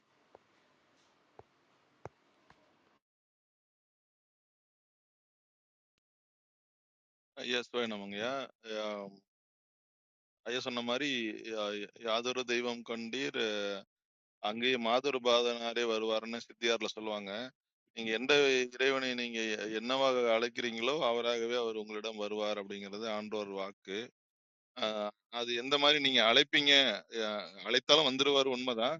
ஆனா நீங்க எந்த மாதிரி தான் நீங்க அழைப்பீங்கன்னா உங்களுடைய கர்மத்துக்கு தகுந்த மாதிரி உங்களுடைய வினை பயனுக்கு தக்கவாதான் நீங்க அழைப்பீங்க. அப்படிங்கிறதுனால ஆன்மாக்கள் வந்து தங்களுடைய கர்மத்துக்கு தகுந்தவாறு அந்த இறைவனை, முதல்வனை எவ்வாறு துதிக்கிறார்களோ, எவ்வாறு தரிசிக்க நினைக்கிறார்களோ, எந்தவாறு தரிசிக்க வேண்டும் என்று எண்ணினார்களோ அவர்களுக்கு அந்தந்த விதமாகவே காட்சி கொடுத்து அருள்பவன் அப்படிங்கிறதுனால அந்த உண்மையை நான் அறிந்து கொள்வது எக்காலம் அப்படிங்கிறது சுவாமி கேக்குறாங்க. அதனால இதுல பேதத்தை நீக்கினதாகவும் அந்த கருத்தும் இதுல சொல்லப்பட்டது. ஆன்மாக்களுடைய பேதம் வந்து உண்டு, அவர்கள் கர்ம பலத்துக்கு தகுந்தவாறு அவங்க வந்து தரிசிப்பாங்க அப்படிங்கிறதும் அதுல பெறப்பட்டது. அனைத்துக்குமே இறைவன் வந்து அவங்க வந்து அதன் போலவே காட்சி அளிப்பாங்க. எவ்வவர் தன்மையின் தன்வயிர் படுத்தும் அப்படின்னு மணிவாசகர் சொல்லுவாரு. அதனால அந்தந்த வழியிலேயே அவங்களுக்கு காட்சி கொடுப்பது இறைவனுடைய முதல்வனுடைய பெருங்கருணை. நன்றி. ஐயா இந்த பரமனே பரம்பொருளை பரவெளியில வந்து யார் யார் எந்தெந்த நோக்கத்தோட இப்படி இப்படி பார்க்குறாங்களோ அந்தந்த நோக்கத்தோட அவங்களுக்கு கிடைக்குன்ற மாதிரி 2 பேரும் நீங்கள் சொன்னீங்க ஐயா. பத்திரகிரியாருடைய பாடலுடைய பொருள் ரொம்ப சிறப்பாக இருந்ததுங்க. ரொம்ப நன்றிங்க. அடுத்த பாடல் வாசிக்கலாங்களா?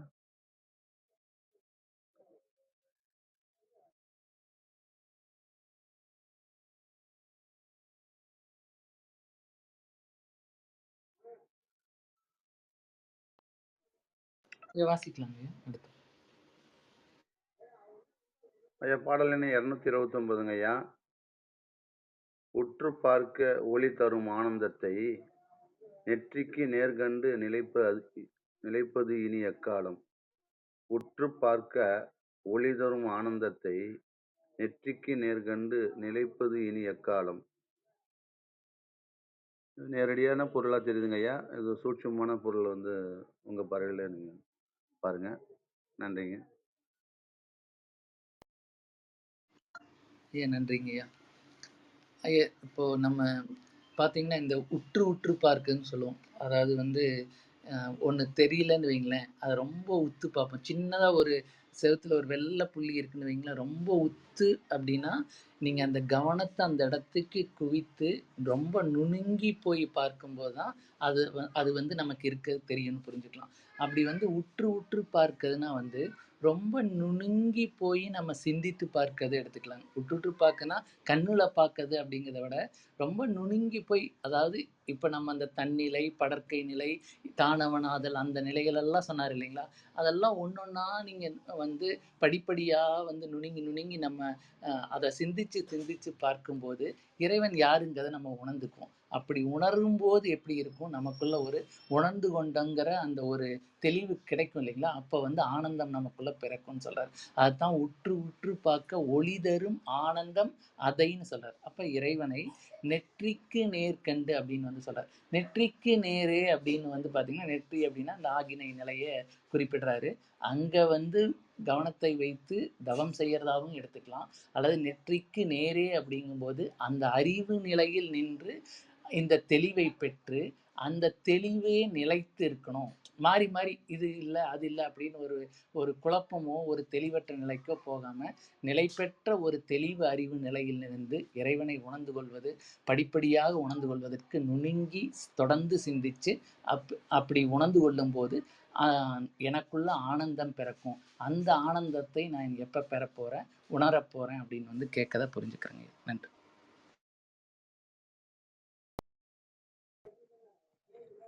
ஐயா அது வந்து அது நேரா பொருள் எப்படின்னாக்கா, ஆக்னேய பத்தி தான் ஐயா சொல்றாங்க. நானும் என் புரிதல் தெரியுது. அரங்கய்யா உங்க பார்வையில நீங்க சொல்லிக்கிறீங்களா?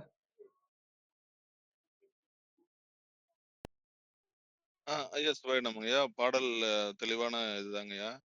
அஹ் உற்று உற்று பார்க்க ஒளி தரும் ஆனந்தம். அதாவது அஹ் எதால நம்ம பார்க்கிறோம் அப்படின்னா, நம்ம மனதால நம்ம வந்து ஒரு குறியீடாக, ஒரு குறிக்கோளாக நம்ம பார்க்கிறோம். அது பார்க்கும் பொழுது எங்க பார்க்கணும் அப்படிங்கிறது அவங்க சொல்லிட்டாங்க. ஆஹ் நெற்றிக்கு நேரே அங்க வந்து அருட்பெருஞ்சோதி நமக்கு தோன்றும். நம்ம வந்து தியானத்தில் இருக்கும் பொழுது இது சற்று நெத்தியை நேராக முதுகு தண்டுக்கு நேரா நேர்கோட்டுல நம்ம நெத்தி இருக்கிற மாதிரி நம்ம லைட்டா அதை ஒரு சாய்வா வச்சுக்கிட்டு நம்ம தியானம் பண்ணுவோம். அப்படி தியானம் பண்ணும் பொழுது அந்த தண்டுவடத்துக்கு நேரா நம்மளோட நெற்றி வந்து நிக்கும். அதுதான் அதுதான் ஸ்ட்ரைட்டா உட்கார சொல்லுவாங்க நம்மள. அப்படி நேரா உட்கார்ந்து தண்டுவடத்தை நேராக நிறுத்தி அந்த நேர்கோட்டில் அந்த வந்து அந்த புருவ மத்தி இருக்குமாறு நம்ம சில லகுவா கொஞ்சம் சாய்ஞ்சு உட்காரும் பொழுது உட்கார்ந்து அந்த இடத்தை சிந்திக்கும் பொழுது நமக்கு அங்க அருட்பெருஞ்சோதி ஒன்று தோன்றும் அப்படிங்கிறாங்க. அந்த இரு புருவங்களுக்கு மத்தியில இருக்கக்கூடிய அந்த புருவ நடுவில் அந்த அருட்பெருஞ்சோதி தோன்றும். அதை நம்ம வந்து தரிசித்து நிலைத்து இருப்பது எக்காலம் அப்படின்னு சுவாமி வந்து கேக்குறாங்க. ரொம்ப எளிமையான பாடல். அது வந்து யோக விளக்கம். யோகம் அறிந்தவர்கள் அந்த இடங்கள்ல நம்ம வந்து 2 கண்களையும் மூடி நம்ம புருவ மத்தியில கான்சென்ட்ரேட் பண்ணும் பொழுது அது நிகழும். சில பேர் மந்திரம் சொல்லுவாங்க. சில பேர் வந்து நாளடைவுல மந்திரம் கூட நின்றும் அப்படின்னு சொல்லுவாங்க. கேள்விப்பட்டிருக்கேன். அதனால அது குருமுகத்துல அவங்க என்ன மாதிரி அதை தரிசிக்கிறாங்களோ, நிறைய பேர் முன்னெல்லாம் வந்து நேரா அந்த இடத்துலயே தீட்சை கொடுப்பாங்க. நிறைய எனக்கு தெரிஞ்சு கையில உள்ள தண்டத்தால அந்த புருவ மத்தியிலேயே தீட்சை கொடுக்கிற குருக்கள்லாம் இருந்திருக்காங்க அதுக்கு முன்னாடி. அந்த அளவுக்கு அவங்கள உட்கார வச்சு விரைவா தீட்சை கொடுக்குறவங்க நேரம் புருவ மத்தியில கொடுப்பாங்க. அதுக்கு முந்தின காலத்துலலாம் வந்து தலை மேல உச்சந்தலையில கொடுப்பாங்க. மாணிக்கவாசகருக்கெல்லாம் அப்படிதான் வந்து கொடுத்திருக்கதாகவும், இப்ப நாவுக்கரசர்லாம் நனைந்தடிய திருவடி தலைமையில் வைத்தார்ன்னு தலைமையில எனக்கு வந்து சுவாமி வந்து காலை வைத்து தீட்சை கொடுத்தாருன்னு சொல்லுவாங்க. அது மாதிரி புருவ நடுவுல ஆனந்த அருட்பெருஞ்சோதியாக உங்களுக்கு அவர் காட்சி கொடுப்பார் அப்படிங்கிறத இந்த பாடலினுடைய வெள்ளிடை மலையான கருத்து. அந்த புருவ மத்தியில் நாம் வந்து இலக்காக வைத்து நம் மனதை நிலைநிறுத்தி தரிசிக்க வேண்டும் என்பது சுவாமி வந்து ஆசைப்படுறாங்க. அதை புலம்பலா நமக்கு கொடுத்துருக்காங்க ஐயா. சிறப்புங்கய்யா. மிக்க நன்றிங்க ஐயா. ஐயா நன்றிங்க ஐயா. நன்றிங்க. நீங்கள் அந்த தண்டு வடம் வீணா தண்டுன்னு சொல்லும்போது முதுகு தண்டு வந்து மூலாதாரத்துலேருந்து நேராக ஸ்ட்ரைட்டாக நீங்கள் சொன்ன மாதிரி நிறுத்தி, அந்த முதுகுத்தண்டு முடிகிற இடம் வந்து பிடரி கண்ணுன்னு ஒரு நம்ம தலையில் ஒரு புள்ளி இருக்குது. அந்த பிடரி கண்ணுக்கு நேர் எதிர் தாங்க நெற்றி கண் இருக்கும். அதை வந்து நெற்றி கண் இருக்கும். அந்த நெற்றி கண்ணில் தான் இங்கே ஐயா சொல்கிறது வந்து அங்கே அங்கே வீசக்கூடிய ஒளி வந்து நமக்கு ஆனந்தத்தை தருதுன்னு ஐயா சொல்கிறாங்க. கரெக்டாக அந்த பிடரி கண் நம்ம அளந்து அந்த பின்னாடி முதுகுத்தண்டு நேராக வளர்ந்து எந்த முடிய தலையில் தொடுற இடத்துல தான் அந்த பிடரி கண் இருக்கும். அந்த பிடரி கண்ணுக்கு நேர் முன்னாடி வந்து தான் நெற்றிக்கண் இருக்கும். நெற்றிக்கண்ணும் பிடரி கண்ணும் ஒரு நேர்கோட்டில் இருக்கிறோம்னு சொல்லுவாங்க. அது போன்று வந்து அந்த தீட்சையை கூட இன்றைய தற்காலத்தில் வந்து வேதாத்ரி மகரிஷி வந்து நேராக நீங்கள் சொல்கிற மாதிரி ஆக்னையில் தான் தீட்சை கொடுப்பாங்க ஃபஸ்ட்டு. அதனால தான் எனக்கு வந்து அந்த நீங்கள் சொன்ன மாதிரி நேரடியாக புரிஞ்சுற மாதிரி தெரிஞ்சதுன்னா என்னுடைய புரிதல் தெரிஞ்சது ஐயா. பின்னாடி அந்த முதுகுத்தண்டு வழியாக வந்து அந்த பிடரிக்கண் தொட்டு பிடரிக்கண்லேருந்து பிரிஞ்சு வந்து ஆக்னை தீட்சை கொடுப்பாங்க. அந்த ஆக்னை தீட்சை கொடுக்கும்போது தான் எது நல்லது எது கெட்டதுன்னு நமக்கு போகும். தவத்தினுடைய பெருமையை உணரலான்னு கொடுப்பாங்க ஐயா. நன்றிங்க ஐயா. என்னுடைய புரிதல் ஐயா.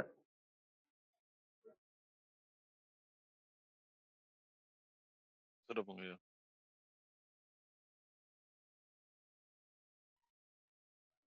அருணையா ஐயா, இன்னும் 2-3 பாட்டு இருக்குன்னு நினைக்கிறேங்க ஐயா. அதோட அதையும் தளத்துல பதிவு பண்ண முடியுமாங்க ஐயா?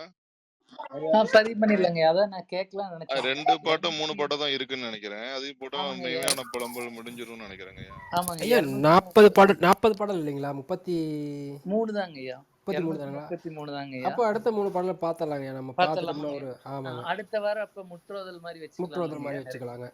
சரிங்க. நான் இப்ப அதை காப்பி பண்ணி போட்டுறேங்க ஐயா. 3 பாடல் ஐயா. இப்போ அதுக்கு அடுத்தது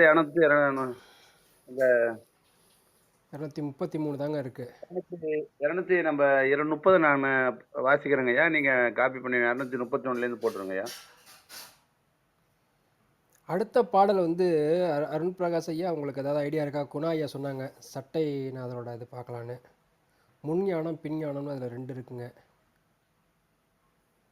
ஐயா. பார்க்கலாங்க ஐயா. ஐயா சொன்னாங்க ஐயா பார்க்கலான்னு சொல்லிட்டு. நம்ம அது அல்லது கொங்கணவரோட வாழைக்குமி பார்க்கலாம்னு நினைச்சேங்க ஐயா. ஐயாவை சொன்னதை பார்த்துட்டு அப்புறம் கூட இது பார்க்கலாங்க ஐயா. வாழைக்குமிங்களாங்க? ஆமாங்க. தொடர்ந்து வாழை பத்தியே பாடல் வந்துட்டு இருந்ததுனால அது பார்க்கலாமா? நம்ம கொங்கணவர் வாழைக்கு அது பார்த்துட்டோம்னு நினைக்கிறேங்க ஐயா. குணா இல்லைங்க, இன்னும் பார்க்கலீங்க ஐயா. கொங்கணவர் வாழைக்குமி அப்படிங்களா? 102 103 பாடலோ இருக்குங்க ஐயா. இது முன்ஞானம் பின்ஞானம்ல ஒவ்வொரு பாடலுக்குமே 103 104 பாடல் இருக்குங்க ஐயா. மொத்தம் 200 பாடலுக்கு மேல வருதுங்க.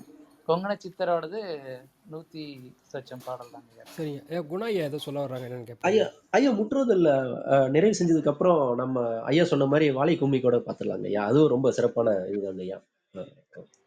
ரொம்ப நாள் அதுக்காகவும் காத்துட்டு தாங்க ஐயா இருக்கும். ஐயா சொன்ன மாதிரி இந்த 2 பாடல் குணாயான சொல்லிட்டே இருக்காருங்க ஐயா. அந்த சட்டைநாதர் பாடல் பார்க்கணும்னு. அதையும் நிச்சயமா நம்ம பார்த்துடலாங்க. ஏன்னா 2 பாடல் இருக்குங்க குணாயா. அதுல முன்ஞானம் பின்ஞானம்னு ஒவ்வொன்றுமே பாத்தீங்கன்னா 100 பாடல் இருக்கு. வாழைக்குமே 104 பாடல் இருக்குங்கய்யா. அதனால எதுனாலும் சரிங்க. எப்படி பார்க்கறனாலும் சிறப்புங்கய்யா. சிறப்புங்கய்யா. இந்த வாரத்தோட நமக்கு நிறைவு பெறது ரொம்ப மகிழ்ச்சிங்க ஐயா. ராஜேந்திரன் ஐயாவும் அரங்கையாக்கும் எல்லாருக்குமே மிகப்பெரிய நன்றிகளை சொல்ல கடமைப்பட்டிருக்கோங்க ஐயா. இவ்வளவு பாடல்கள் பிரபாகரன் ஐயாவும் சரி, அர்த்தநாரி ஐயா, தியாகராஜன் ஐயா எல்லாருமே கலந்துக்கிட்டு மணிவனன் ஐயாக்கும் தீனதயலன் ஐயாக்கும் எல்லாருக்குமே நன்றி சொல்லணுங்க ஐயா. அடுத்த வாரம் ஐயா சொன்ன மாதிரி முற்றுதல் வச்சிடலாங்க ஐயா. ஐயா ஒரு வாரத்துல முடிச்சிட முடியுங்களா ஐயா முற்றுதல்? இல்ல மணிவனன் ஐயாக்கு எல்லாருக்கும் தெரியப்படுத்தணுங்க ஐயா? அரங்கையா, பிரபாகரன் ஐயா எல்லாருமே கலந்துக்கிற மாதிரி இருந்தா நல்லா இருக்கும் ஐயா. குணாய ராஜேந்திரன் ஐயா எல்லாருமே. தெரியப்படுத்திடலாங்க. நம்ம முன்னாடி 200 சரிங்க. பாடல்லாம் பார்த்துருக்கோங்க ஐயா. இடைக்காட்டு ஐயா பாடலெல்லாம். ஏன்னா 10, 10 பாடலா தானங்க நம்ம வாசிப்போம், பாடுவோம். ஆமாங்க ஐயா, ஆமாங்க ஐயா. அதனால 1 மணி நேரம் ஒரு 1 1/2 மணி நேரத்திலேயே முற்றுதல் பண்ணிடலாங்கய்யா. சரிங்க ஐயா, எல்லாரும் சரிங்க. வந்திருந்தாங்கன்னா, அடுத்தடுத்த பாடல் அப்படியே வேகமா வாசிச்சுட்டு போலாங்கய்யா. நிச்சயமாங்கய்யா, நிச்சயமாங்கய்யா. ரொம்ப சிறப்புங்கய்யா. ரொம்ப மகிழ்ச்சியா இருக்குங்கய்யா. ரொம்ப மாத காலங்களா நம்ம பார்த்துட்டு வந்துட்டு இருக்கோம். ராஜேந்திரன் ஐயா மிகப்பெரிய நன்றிகளுங்கய்யா. நிறைவு பகுதிக்கு 200வது பாடலும் நீங்க தான் படிச்சீங்கன்னு நினைக்கிறேன். மணிவண்ணன் ஐயாவும் இருந்தாருன்னு நினைக்கிறேன். இன்னைக்கு நிறைவான பாடல்களும் எல்லாமே இன்னைக்கு வாசிச்சிடலாங்கய்யா. ரொம்ப சிறப்புங்கய்யா. அரங்கய்யா, பிரபாகரன் ஐயா, மணிவண்ணன் ஐயா, அருண் ஐயா. ஐயா கிருஷ்ணானந்த ஐயா, உங்களுக்கு ஐயா வாழைக்கும்மியா பார்த்துடலாங்க ஐயா. கிருஷ்ணானந்த ஐயா மத்தவங்ககிட்டயும் ஒரு வார்த்தை கேட்டுக்கலாங்க ஐயா. அரங்க ஐயாக்கு வேற ஏதாவது கருத்துக்கள் இருக்கா? இல்ல ராஜேந்திரன் ஐயாக்கும் ஒரு வார்த்தை கேட்டுக்கலாங்க ஐயா. ஐயா நல்லதுங்கய்யா, கேட்கலாங்கய்யா. சரிங்க ஐயா, சரிங்க ஐயா. ராஜேந்திரன் ஐயா, அரங்க ஐயா. ஐயா ஐயா இந்த எந்த பாடல் பார்த்தாலும் பத்ரிகிரி ஐயா பாடல் தொடர்ந்து அதாங்க ஐயா. பொங்கனூர் சித்தரனுடைய வாழை கும்மி பார்த்துடலான்ட்டுங்க ஐயா. உங்களுடைய கருத்து ஏதாவது இருந்ததுனாலும் சொல்லுங்க ஐயா. அரங்க ஐயாவும் கேட்டுக்கலாங்க ஐயா. ஐயா சிறப்புங்கய்யா. எது பண்ணாலும் சரிங்க. முன்னோர்கள் வழி நம்ம குழு நன்றி நடத்துறவங்க நடத்துங்க ஐயா. நம்ம நன்றிங்க எல்லாமே ஐயா. ரொம்ப ரொம்ப சம்மதம் நன்றிங்க. தாங்கய்யா. நம்ம இன்னும் விரைவா பார்த்தா கூட நல்லா தான் இருக்கும். ஆனா நீங்க சொன்ன மாதிரி பாடலுடைய தன்மை, அவங்களுடைய பங்களிப்பு அதெல்லாம் இருக்கிறதுனால நம்ம மெதுவா போக வேண்டியிருக்கு. மற்றபடி ஆமாங்க. அது அதனுடைய போக்கிலேயே நம்ம அதை சிந்திப்போம். நம்ம இருக்கிற இன்னும் 2, 3 பாட்டையும் முடிச்சிட்டு வேணா கலந்துரையாடிக்கலாங்க. நிச்சயமாங்க ஐயா, நிச்சயமாங்க ஐயா. ரொம்ப நன்றிங்க ஐயா. ஐயா ராஜேந்திரன் ஐயா, நீங்க தொடருங்க ஐயா. ஐயா ரொம்ப நன்றிங்க ஐயா. நீங்க நம்ம என்ன எடுக்கிறோமோ அது இப்போ பூரா இது சித்தர்கள் பாடல்கள் தான் எடுக்கிறோம். இந்த சித்தரை பாட்டாலும் அந்த சித்தரை பாட்டாலும் எப்படி இருந்தாலும் பாட தான் போகிறோம். இப்படி ஒத்தினி ஆண்டா இருந்தாலும் சரி தான். அதனால அருணையா சொல்ற மாரி கூட கேட்கலாம், நீங்க சொல்ற மாரி கேட்கலாம். 2 பேருமே ஒத்த கருத்து இருக்கும்போது எதை வேணாலும் நம்ம எடுத்துக்கலாம். நன்றிங்க. நீங்க எனக்கு இந்த வாய்ப்பு வழங்குனதுக்கு ரொம்ப மிக்க மிக்க நன்றிங்க. கிருஷ்ணன் ஐயாவுக்கும், அருண் ஐயாவுக்கும், உங்களுக்கும் ரொம்ப நன்றிங்க. அடுத்த பாடல் வாசிக்கிறது இருந்தா நான் வாசிக்கிறேங்க. சரிங்க ஐயா. 230வது பாடல் பார்த்துடலாங்க ஐயா. ஐயா அரங்க ஐயா, ஏதாவது எக்கோ அடிக்குதுங்களா ஐயா? எக்கோ அடிச்சா சொல்லுங்க ஐயா. இல்லைங்க, எக்கோ இல்லைங்க, கிளியரா இருக்குங்கய்யா. சரிங்க ஐயா, சரிங்க. ஐயா பத்திரகாரர் பாடல் 230வது பாடலுங்க. விளங்குகின்ற தாரகையை வெய்யோன் மறைத்தாற்போல் கலங்கமற உன் காட்சி கண்டறிவது எக்காலம்.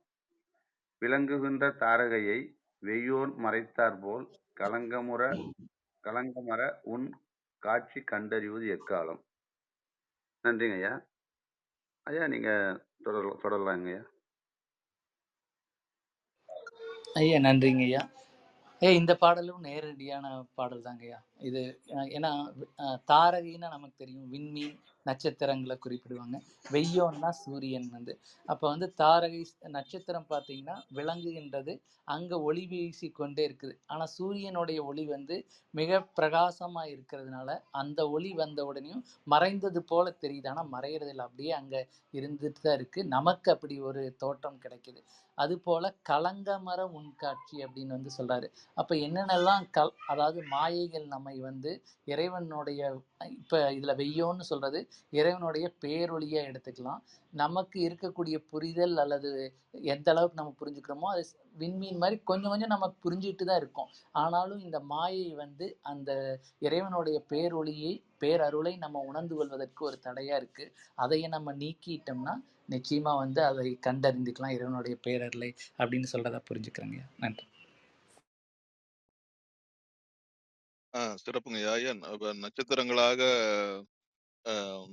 நட்சத்திரங்கள் ஒளியில் சூரியன் பிரகாசிக்கிறது. அதே போல மாயைகளின் நடுவில் இறைவனுடைய ஞானமானது சூரியனாக பிரகாசிக்கிறது அப்படிங்கிறது உவமேயம் பொருந்தி இருக்குங்கய்யா. எளிமையான பாடலுங்க. சிறப்புங்க. நன்றிங்க ஐயா. நன்றிங்க ஐயா. குணாயா நீங்க ஏதாவது வாய்ப்பு இருங்க?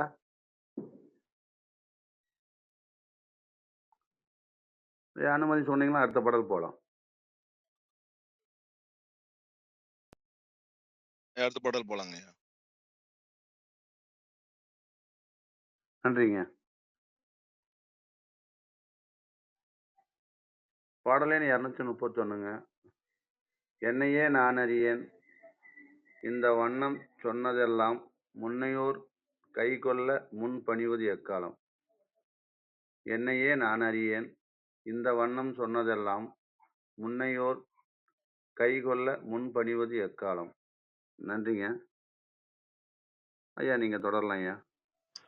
ஐயா இந்த பாடல் வந்து இதுவும் ரொம்ப எளிமையான பாடல்ங்கய்யா. ஆனா 236வது பாடல்லையும் அந்த சரணாகதிய தொடர்ந்து வலியுறுத்துறாருங்க. என்னையே நான் அறியேன். அதாவது என்னையவே நான் முழுசா புரிஞ்சுக்கல. இந்த வண்ணம் சொன்னதெல்லாம். இந்த 230 பாடல்களையும் நின்று பாடியிருக்காரு இல்லைங்களா?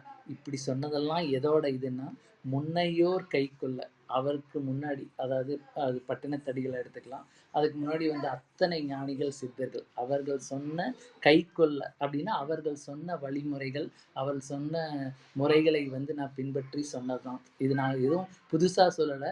அந்த இதுல குருமார்கள் சொன்ன முறையில நான் வந்து அந்த பயிற்சிகளை செய்து ஞானத்தை பெற்று அதன் மூலமா இந்த பாடல் வந்திருக்கு. இது என்னால வந்தது இல்லைன்னு ரொம்ப அடக்கமா சொல்றாரு. கைக்கொள்வ முனி முன் பணிவது எக்காலம் சொல்றார். அவர்கள் முன் பணிவது எக்காலம் அப்படின்னு வந்து சொல்றதை நான் புரிஞ்சுக்கிறேங்க. ஒரு சரணாகதியா தான் இந்த பாடல் பார்க்குறேங்கய்யா. நன்றி.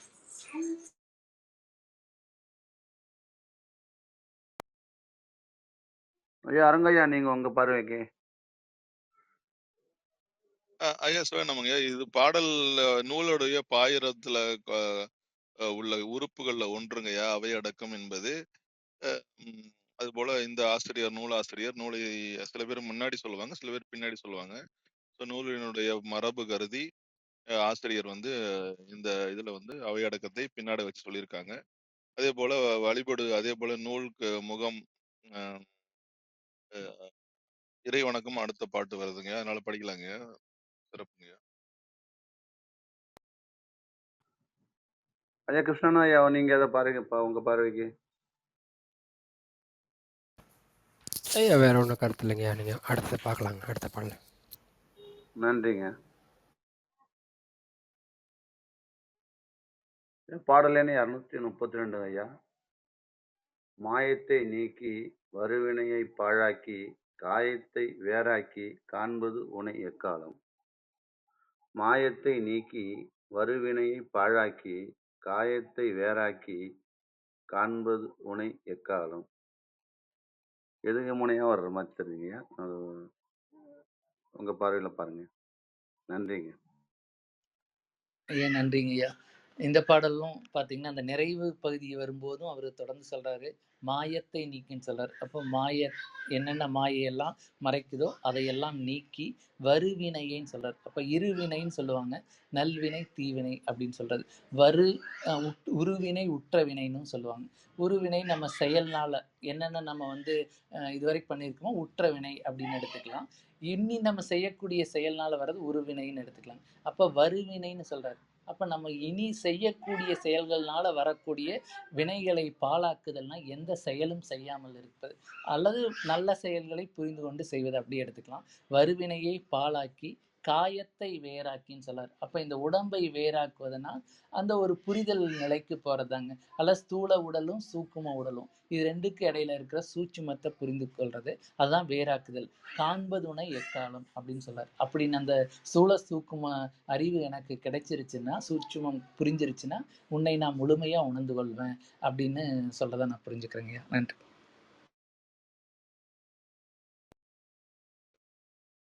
ஐயா சிறப்புங்கய்யா. உங்க சிறப்புங்கய்யா. மாயத்தை நீக்குவது, வரக்கூடிய வல்வினையை பாழாக்குவது, இருக்கிற இந்த காயத்தை புரியட்ட காயம் புலப்பட எனக்கு வெளிப்படன்னு இந்த இதுல கூட வரும்.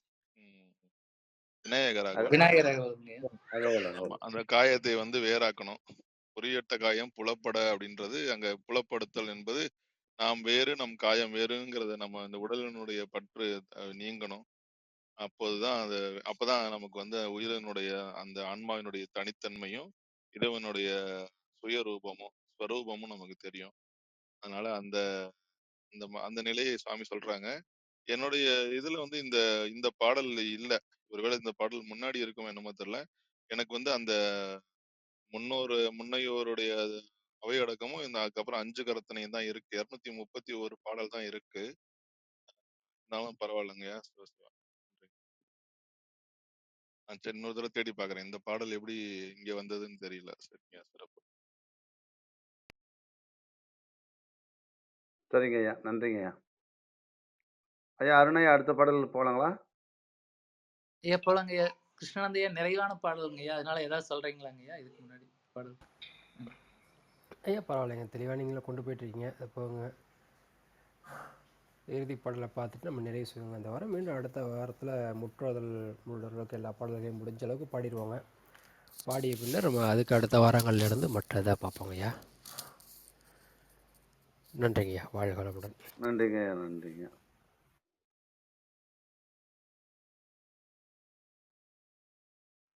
ஐயா பத்திரிகையாளருடைய மெய்ஞான புலம்பல்ல இந்த இந்த 233வது பாடல் வந்து நிறைவான பாடலாக இப்போ நம்ம இந்த பாடத்தில் பார்க்குறோம். 233வது பாடல். 5 கரத்தானை அடியினையை போற்றி செய்து நெஞ்சிற் பொருத்தி நிலை பெறுவது எக்காலம். 5 கரத்தானை அடியினையை போற்றி செய்து நெஞ்சில் பொருத்தி நிலை பெறுவது எக்காலம். அப்போ வந்து போன பாட்டில் வந்து புரியட்ட காயன்னு ஐயா சொன்ன மாதிரி காயத்தை பற்றி சொல்லும்போது விநாயகர்ல புரியட்ட காயன்னு சொல்லும் போதும், இங்கேயும் 5 கரத்தானேன்னு திருமந்திரத்தில் விநாயகர் தொழும் போதும் முதல் பாடலை பாடும்போதும் இப்போ விநாயகர் சொல்கிற மாதிரி விநாயகரை பார்த்து புலம்புற மாதிரி இருக்குதா என்னன்னு நீங்கள் பார்த்து சொல்லுங்க ஐயா. நன்றிங்க, தொடருங்க ஐயா. நன்றிங்க ராஜேந்திரன் ஐயா. நீங்க நிறைவு பாடலையும் உங்க குரல்ல கேட்டது ரொம்ப மகிழ்ச்சி. நிறைவு வாரத்திலையும் நீங்க கலந்து கொண்டதுல மகிழ்ச்சி. இந்த வாரம் கலந்துகிட்ட அனைவருக்கும் நன்றி. இந்த பாடல் நீங்க சொன்னது போலதாங்க, விநாயகப் பெருமானை. ஏன்னா ஐயா சொன்னாங்க இல்லைங்களா, அரங்கோ ஐயா, இந்த பாடல்களை வந்து ஒவ்வொரு முதல்ல துவக்கத்துல சொல்லுவாங்க கடவுள் வாழ்த்து, நிறைவாகவும் இது பண்ணுவாங்க. பத்திரகிரியர் ஐயா பார்த்தீங்கன்னா முதல் பாடல்லையும் ஒரு பாடல்ல சொல்லியிருப்பாரு, முத்தி தரும் வேத மொழியாம் புலம்பல் சொல்ல அத்திமுகவன் தன் அருள் பெறுவது எக்காலம் சொல்லியிருப்பாரு. அத்திமுகவன் விநாயகர் சொல்லுவாரு. அதே போல இங்கேயும் 5 கரத்தானை அடியினை போற்றி அப்படின்னு சொல்றாரு. 5 கரத்தினாவே விநாயகப் பெருமானை குறிப்பிட நமக்கு தெரியும். அந்த ஒவ்வொரு கரத்துக்கும் ஒரு ஒரு அருள் நிலைகளை குறிப்பிடுவாங்க. அந்த பார்த்தீங்கன்னா இப்போ பாசத்தை ஏந்தி இருக்கக்கூடியது, தந்தம் ஏந்திய கை அப்படின்னு ஒவ்வொரு காத்தல், அருளல், அதே போல அழித்தலுக்காக அங்குசம் ஏந்தினதை சொல்லுவாங்க. அப்புறம் அந்த மோதகம் ஏந்திய கையும் இருக்கும். இது வந்து ஞானத்தை குறிப்பதாகவும் அருளை குறிப்பதாகவும் சொல்லுவாங்க. ஸோ இது போல 5 கரத்துக்கு ஒவ்வொரு கரத்துக்கு ஒரு விளக்கம் சொல்றது இருக்கு. விநாயக அகவல்ல கூட துவக்கத்துல வருங்க. அதனால அந்த 5 கரத்தானை அடியினையே அடி இணைன்னு சொல்றாரு. அப்ப இணையடின்னு சொல்லக்கூடிய ஒரு சொல் வந்து நம்ம தமிழ் வழக்கத்தில் நிறைய இருக்கு. அடியினையை போற்றி செய்து, இப்ப எந்த ஒரு வேறுபாடும் இல்லாத ஒப்பற்ற உயர்வான அந்த அடியினையை போற்றி செய்து நெஞ்சில் பொருந்தி அப்படின்னு வந்து சொல்றாரு. இப்ப நெஞ்சில் பொருந்தினா இத்தனை உபதேசங்களையும் நம்ம நெஞ்சில் உள்வாங்கி பொருந்தி அந்த இணையடியை நெஞ்சில் பொருத்தி நிலை பெறுவது எக்காலம், உயரிய நிலையை நம்ம பெறுவது எக்காலம் அப்படின்னு சொல்றதா புரிந்துக்கிறேங்க ஐயா. இந்த பாடலை வாசிக்கிறதுக்கு வாய்ப்பு கொடுத்த உங்களுக்கும் கிருஷ்ணானந்த ஐயாவுக்கும் நன்றி. தளத்தில் இருக்கக்கூடிய அனைவருக்கும் நன்றிங்க ஐயா. மிக்க நன்றி. அரங்கோ ஐயா, நிறைவான பாடலுக்கு உங்க கருத்துக்களை பகிர்ந்துக்கோங்க. நன்றி.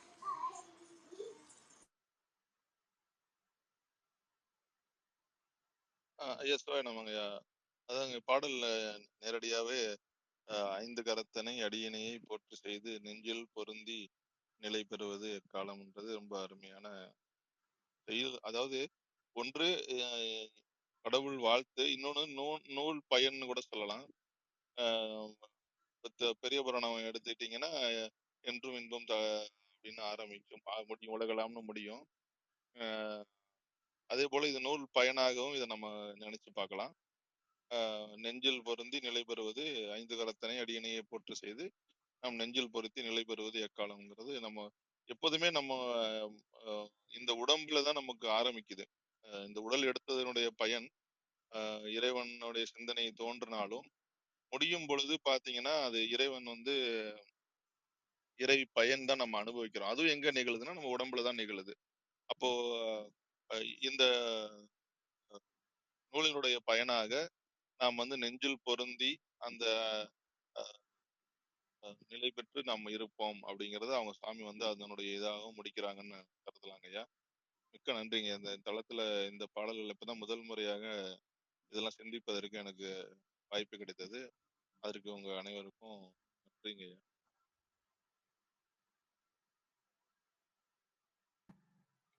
ஐயா நன்றிங்க ஐயா. இந்த பத்திரிகையார் புலம்பல வந்து ஞான புலம்பல வந்து மிக சிறப்பாக கடந்த வாரங்களில் வந்து நம்ம எல்லாம் பார்த்தோம்.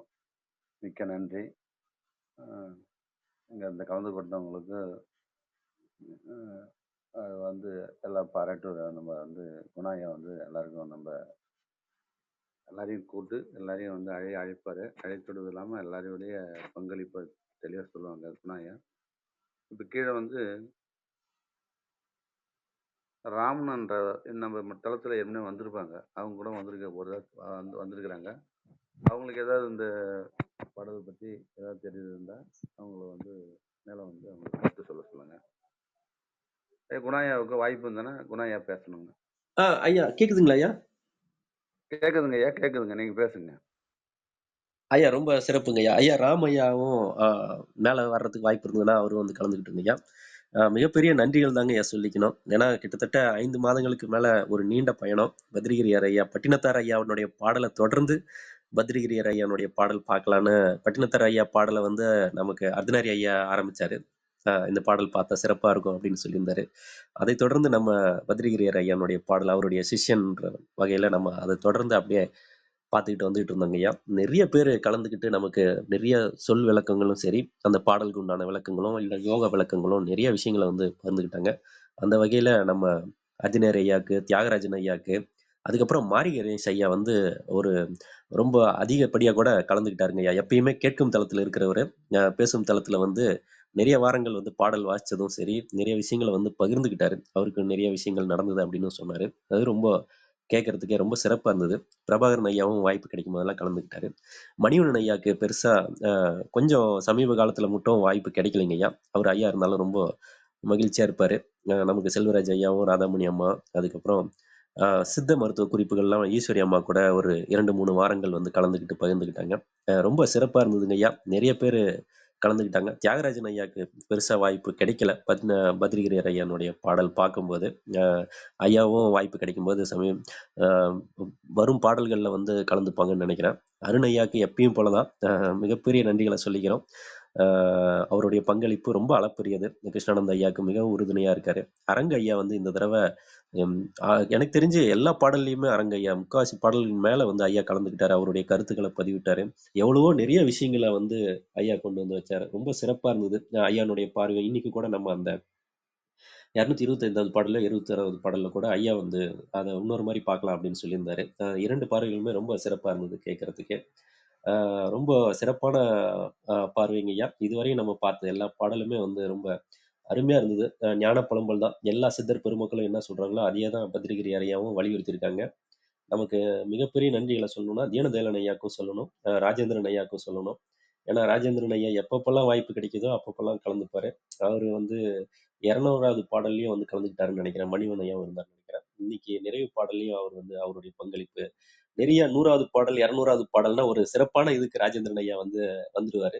மணிவண்ணன் ஐயா இல்லன்னா ராஜேந்திரன் ஐயா கண்டிப்பா அதுல இருப்பாங்க. அந்த வகையில இன்னைக்கு ராஜேந்திரன் ஐயா வந்து கலந்துக்கிட்டதும் ஒரு மிகப்பெரிய மகிழ்ச்சி தான். அரங்க ஐயாக்கு மிகப்பெரிய நன்றிகள சொல்லிக்கிறோம். பிரபாகரன் ஐயாக்கும் மிகப்பெரிய நன்றிகள சொல்லிக்கிறோம். கிருஷ்ணானந்த ஐயா கூட போன வாரம் தீபாவளிக்கு அப்புறம் நடத்தலாமா? இல்ல நம்ம வந்து விடுப்பு விடலாமா? நம்ம எப்பயுமே ஆண்டாண்டு காலமா வந்து தொடர்ந்து நம்ம நடத்திட்டு வந்துட்டு இருக்கோம். என்ன பண்ணலாம் அப்படின்ற மாரி ஒரு இதுல இருக்கும்போது கூட, இல்ல தொடர்ந்து பார்த்துரலாம் அப்படின்ட்டு ஐயாவும் கிருஷ்ணானந்த ஐயாவும் சரி பயணத்துக்கு நடுவுல நிறைய பல்வேறு நாடுகளுக்கு போயிட்டு இருக்கும்போது கூட துவக்கியாவது வச்சிருங்க இல்லைன்னா தொடர்ந்து நடத்திருங்க அப்படின்னு சொல்லிட்டு இருந்தாரு. கிருஷ்ணானந்த ஐயாவுக்கும் மிகப்பெரிய ஒரு மனநிறைவு இருக்கும். ஏன்னா நம்ம 1000 பாடல்களுக்கு மேல வாசிச்சிருக்கோம். அது வந்து நம்ம அத படிக்கிறதுக்கு இல்ல கேட்கறதுக்கு ஒரு குடுப்பன இருக்கிறதே ரொம்ப ஒரு பெரிய விஷயம். இந்த வாரத்துல 228வது பாடல ரொம்ப ஒரு சிறப்பா தோணுச்சுங்கய்யா. அது வந்து எவரவருக்கு யாராருக்கு அப்படின்ற மாரி கூட இருந்தது. அ யாருக்கு என்ன மாரி தோணுதோ, நீங்க எந்த யோக நிலையில இருக்கலாம். நீங்க வாசி யோகம் பண்ணலாம். வேற எந்த பயிற்சி பண்ணலாம். இல்ல பக்தி மார்க்கமா இருக்கலாம். இல்ல ஞான மார்க்கமா இருக்கலாம். இல்லைன்னா வந்து ஏழைகளுக்கு உதவி செய்யற இடத்துல தான் நம்ம இறைவன காணலாம்னு இருக்கலாம். நீங்க எப்படி நீங்க வந்து இறைவன காணணும்னு நினைக்கிறீங்களோ, அதுல ஃபோக்கஸ்டா, கான்சன்ட்ரேட்டடா இல்ல அதிலேயே நம்ம சதா நம்ம எண்ணத்த வச்சு, நம்ம அத ஒரு முழு மனதோட நம்ம வந்து அத பின்பற்றும்போதோ, இல்ல செயல்படுத்தும்போது, இல்லைன்னா தொடர் பயிற்சிய நம்ம வந்து மேற்கொள்ளும்போது, கண்டிப்பா அந்தந்த யாராருக்கு எப்படி எப்படிலாம் தோணுதோ, அப்படி அப்படி பார்க்கலாம். ஒரு சில பேருக்கு உதவிகள் வந்து மனிதர்கள் மூலமா கிடைக்கலாம், இல்ல இயற்கை மூலமா கிடைக்கலாம். இன்னும் ஏதாவது ஒண்ணு எதிர்பாராத ஒரு விஷயம் மிராக்கிள்ஸ் நடக்கலாம். எவ்வளவோ விஷயங்கள் நடக்கும். ஐயா அந்த மாரி தான் அந்த 228வது பாடல்ல வாசிக்கும்போதே அதான் தோணுச்சு. நீங்க யாரு எப்படி வேணாலும் நீங்க பாருங்க இறைவன. ஆனா வந்து அந்த ஒரு நல்வழியில நீங்க தாராளமா நீங்க அத இறைவன அடையறதுக்கான முயற்சிகள்லயும், தொடர் முயற்சிகளிலும் நல்வழி பாதையில வந்து நம்ம வந்து முழு மனதோட நம்ம வந்து நம்ம மனத செலுத்தணும் அப்படிங்கிற மாரி பார்க்க முடியுதுங்கய்யா. ரொம்ப சிறப்புங்கய்யா. ஐயா ராம்ன்ற ஐயாவும் மேல வந்திருந்தாருன்னா, அவர்ட்ட ஒரு வார்த்தை கேட்டுக்கலாங்கய்யா. மத்தபடி கிருஷ்ணானந்த ஐயா கிட்ட எல்லார்ட்டயும் ஒரு வார்த்தை கேட்டுக்கிட்டு, ஐயா சித்தரியல் சிந்தனைக்கு வாய்ப்பு இருக்குங்களா ஐயா? அருண் ஐயா இந்த வாரம்? குண ஐயா, இந்த வாரம் எதுவும் குறிப்பு எடுத்து வைக்கலீங்க ஐயா. நீங்க சரிங்கய்யா, ஏதாவது சரிங்க. பகிர்ந்துக்கிறீங்களா ஐயா? குறிப்பு இருக்குங்களா உங்ககிட்ட? ஐயா மருத்துவ குறிப்பு பார்க்கணும்னா கூட ராஜேந்திரன் ஐயா கிட்ட எதுக்கும் ஒரு வார்த்தை கேட்டுக்கலாங்கய்யா. இல்லைனாலும் நம்ம சரிங்க ஐயா.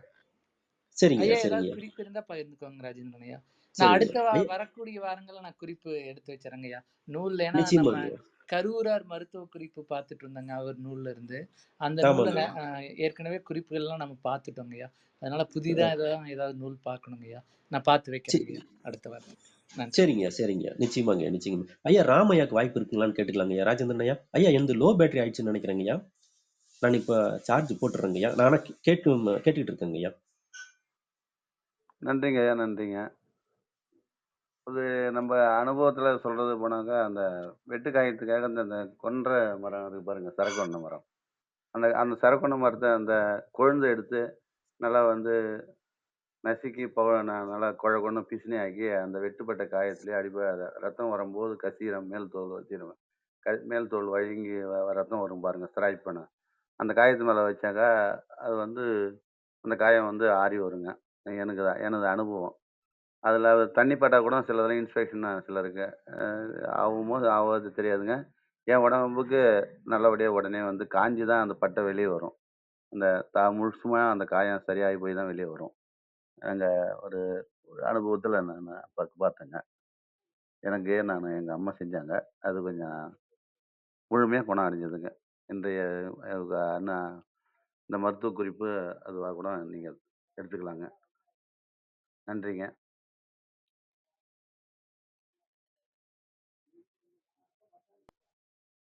ஐயா ஒரு சிறிய கட்டுரை வேணா வாசிச்சிடுறேங்க ஐயா, சமையல் பத்தி.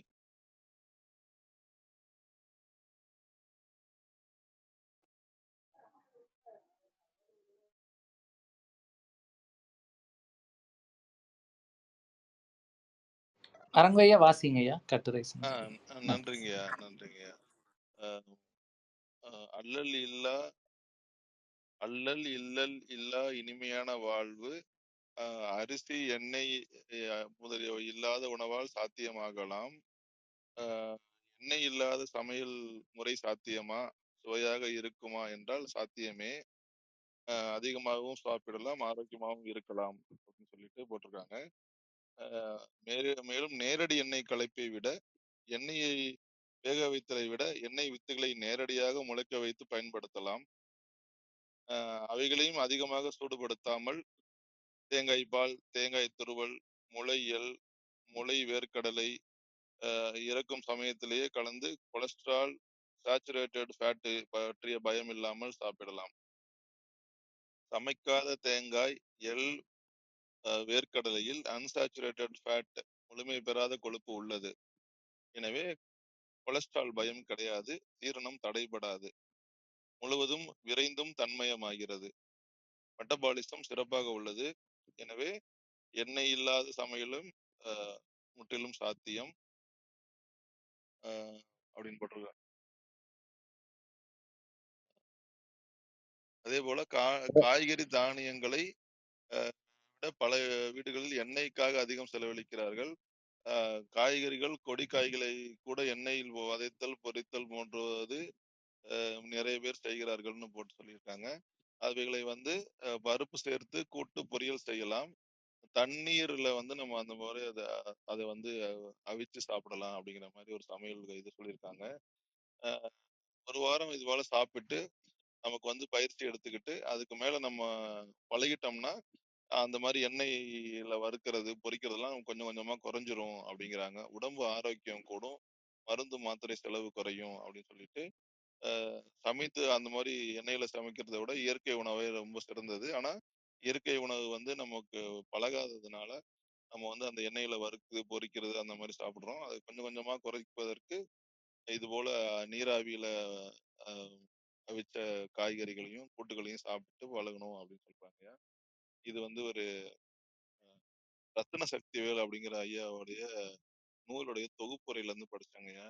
எண்ணெய், அதாவது அரிசி, எண்ணெய், சர்க்கரை, உப்பு இல்லாத சமையல் அப்படிங்கிற ஒரு புத்தகம் எழுதியிருக்காங்க. அதோட இறுதி பகுதியில தொகுப்புரையா இந்த மாதிரி கொடுத்திருக்காங்க. என்னன்னா, தினசரி சாத்தியமா என்ற கேள்வியை தூர வீசிவிட்டு அஹ், முயன்று பாருங்கள், முயற்சி தொடங்குங்கள், ஒரு வாரம் இது போல உணவுகளை எடுத்துக்கொள்ளுங்கள் அப்படின்னு சொல்லிட்டு அவங்க அதுக்கு ஒரு பிராக்டிக்கலா ஒரு டிப்ஸும் கொடுத்திருக்காங்க.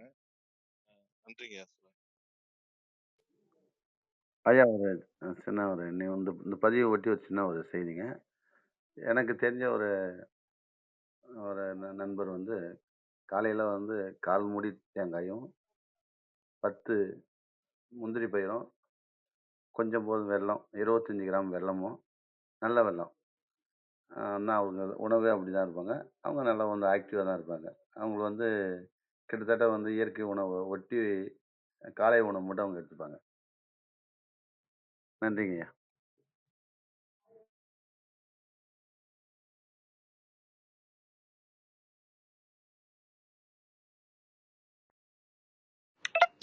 ஐயா நன்றிங்க ஐயா. அரங்கையா மிக்க நன்றிங்க ஐயா. ஏன்னா இந்த வாரம் நம்ம சித்தரியல் சிந்தனையில் என்ன பகிர்ந்துக்குன்னு யோசிச்சுட்டு இருந்தாங்க, குறிப்பெடுத்து வைக்கலன்னு. ஆனால் நீங்கள் கேட்டோன்னே ரொம்ப சிறப்பாக ஒரு நூட்குறிப்பை படிச்சிங்க. அது தொடர்பாக அந்த பதிவு தொடர்பாக ராஜேந்திரன் ஐயாவும் பகிர்ந்துட்டாருங்க ஐயா. காலை உணவு எப்படி வந்து தேங்காய் வெல்லம் அதெல்லாம் அதே போல் முளை கட்டின பயிர் கூட சாப்பிடுவாங்க. ஸோ இந்த பதிவு ஒட்டிய இன்னொரு தகவல் மட்டும் பகிர்ந்துக்கலாம்னு நினைக்கிறேங்க. எப்படி எண்ணெய் வந்து பயன்படுத்த தவிர்க்கணுமோ அதே போல் தொடர்ந்து ஒரே எண்ணெயை பொரிக்கிறதுக்கு பயன்படுத்துகிறாங்க இல்லைங்களா இந்த வெளியில் கடைகளில், அந்த உணவையுமே வந்து தவிர்த்துக்கலாங்க. ஏன்னா தொடர்ந்து எண்ணெய் வந்து திரும்ப திரும்ப அது சூடு பண்ணி பயன்படுத்தும் போது நிறைய அது வந்து கேன்சர் தொடர்பான நோய்க்கு இதாகுதுன்னு சொன்னாங்க. அதில் ஐயா குறிப்பிட்டது போல் பார்த்திங்கன்னா, இயற்கை சார்ந்த உணவுகள் அல்லது வந்து பச்சை காய்கறிகள் இதை வந்து சாப்பிட்றது ரொம்ப நல்லதுங்க. அதே போல் நீங்கள் சீனர்களும் இப்போ தைவானில் பார்த்துருக்கோங்க, கிருஷ்ணானந்த ஐயாவும் சிங்கப்பூரில் பார்த்துருப்பாங்க நிறைய. அதாவது நிறைய இந்த ஆவியில வேக வச்ச உணவை தான் பயன்படுத்துகிறாங்க. காய்கறிகளே கூட நீராவியில் வந்து அப்படியே வேக வச்சு நீங்கள் இப்போ பீன்ஸ் எல்லாமே கூட அது போல் சாப்பிடுவாங்க. நிறைய எல்லா காய்கறியுமே உப்பு ரொம்ப ரொம்ப குறைவாக பயன்படுத்துவாங்க. இப்போ எண்ணெயும் உப்பும் ரொம்ப குறைவாக பயன்படுத்துறது ரொம்ப நல்லதுங்க. அதே போல் எண்ணெயில் பொரிக்கிறத விட இந்த ஆவியில் வேக வச்சு எவ்வளவு காய்கறிகள் நம்ம உணவுகள் எடுத்துக்கிறோமோ அது வந்து ரொம்ப நல்லது. அதனால தான் பார்த்திங்கன்னா இட்லியை வந்து எல்லாருமே வந்து விரும்புகிறதும் இப்போ வயிறு உபாதைன்னு கூட சொல்லுவாங்க, இட்லி சாப்பிடுங்க 2 அப்படின்னு சொல்லி. ஆவியில் வேக வைத்த உணவுகளை சாப்பிட்றது ரொம்ப ரொம்ப சிறந்ததுங்கய்யா. நன்றி, வாய்ப்புக்கு நன்றி.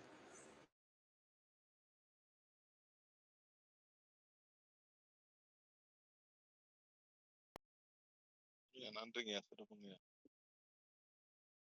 அதுல இதுல இன்னொரு வரியை போட்டிருக்காங்க. என்னன்னா, உங்களுடைய தேடுதல் கடவுள் தன்மையை தவிர வேறு எதுவாக இருந்தாலும் அது விரக்தியை தான் கொடுக்கும், ஒருபோதும் நிறைவை கொடுக்காது அப்படிங்கிறாங்க. அதாவது உணவு எந்த கடவுள் தன்மையை தவிர நம்ம வேற எந்த தேடுதல் இருந்தாலும் நமக்கு அதுல திருப்தி வந்து இருக்காது, விரக்தி தான் வரும். அதனால வந்து நம்ம உணவுகள் அது போன்ற சாப்பிடும் பொழுது அளவான வறுமை வந்து ஆண்டவனுடைய ஆசீர்வாதம் அப்படிங்கிறாங்க. உணர்ந்தவர்களுக்கு தான் இது புரிபடும். அதிக வசதிகளால் நமக்கு பயம் வந்து ஜீரோ ஆகாது அப்படின்னு சொல்லிட்டு, ஒரு எண்ணத்திற்கும் அடுத்த எண்ணத்திற்கும் உள்ள இடைவெளியை அதிகப்படுத்துங்கள். உணவுகளை பற்றி விழிப்புணர்வும் பகுத்தறிவும் சிறப்பாக நீங்கள் வந்து இருந்தால் நீங்கள் குறைந்த அளவு அரை ஞானியாக நீங்கள் பதவி உயர்வு பெறுவீர்கள். இன்னும் ஒரு கைப்பிடி சாப்பிடலாம் என்ற நிலையில் சாப்பிடும் உணவை நிறுத்தும் வல்லமை வருமாறு இறைவனிடம் இறைஞ்சுவோம் அப்படின்னு போட்டிருக்காங்க. அதாவது இன்னும் ஒரு தோசை சாப்பிடணும்னு சொல்லும் போது நம்ம நிறுத்திடணும் அப்படின்னு சொல்லுவாங்க பெரியவங்க. எனக்கு அதுதான் இந்த ஆசிரியர் வந்து இன்னும் ஒரு கைப்பிடி சாப்பிடலாம்னு நினைக்கும் பொழுது அதை நிறுத்தக்கூடிய வல்லமை நமக்கு வேணும் அப்படிங்க. அதுதான் ஆரோக்கியமான உடம்புக்கு ஒரு அறிகுறி அப்படின்ற மாதிரி சிறப்பா சொல்லியிருக்காங்க. நன்றி அருணையா, நன்றி ராஜேந்திரன்.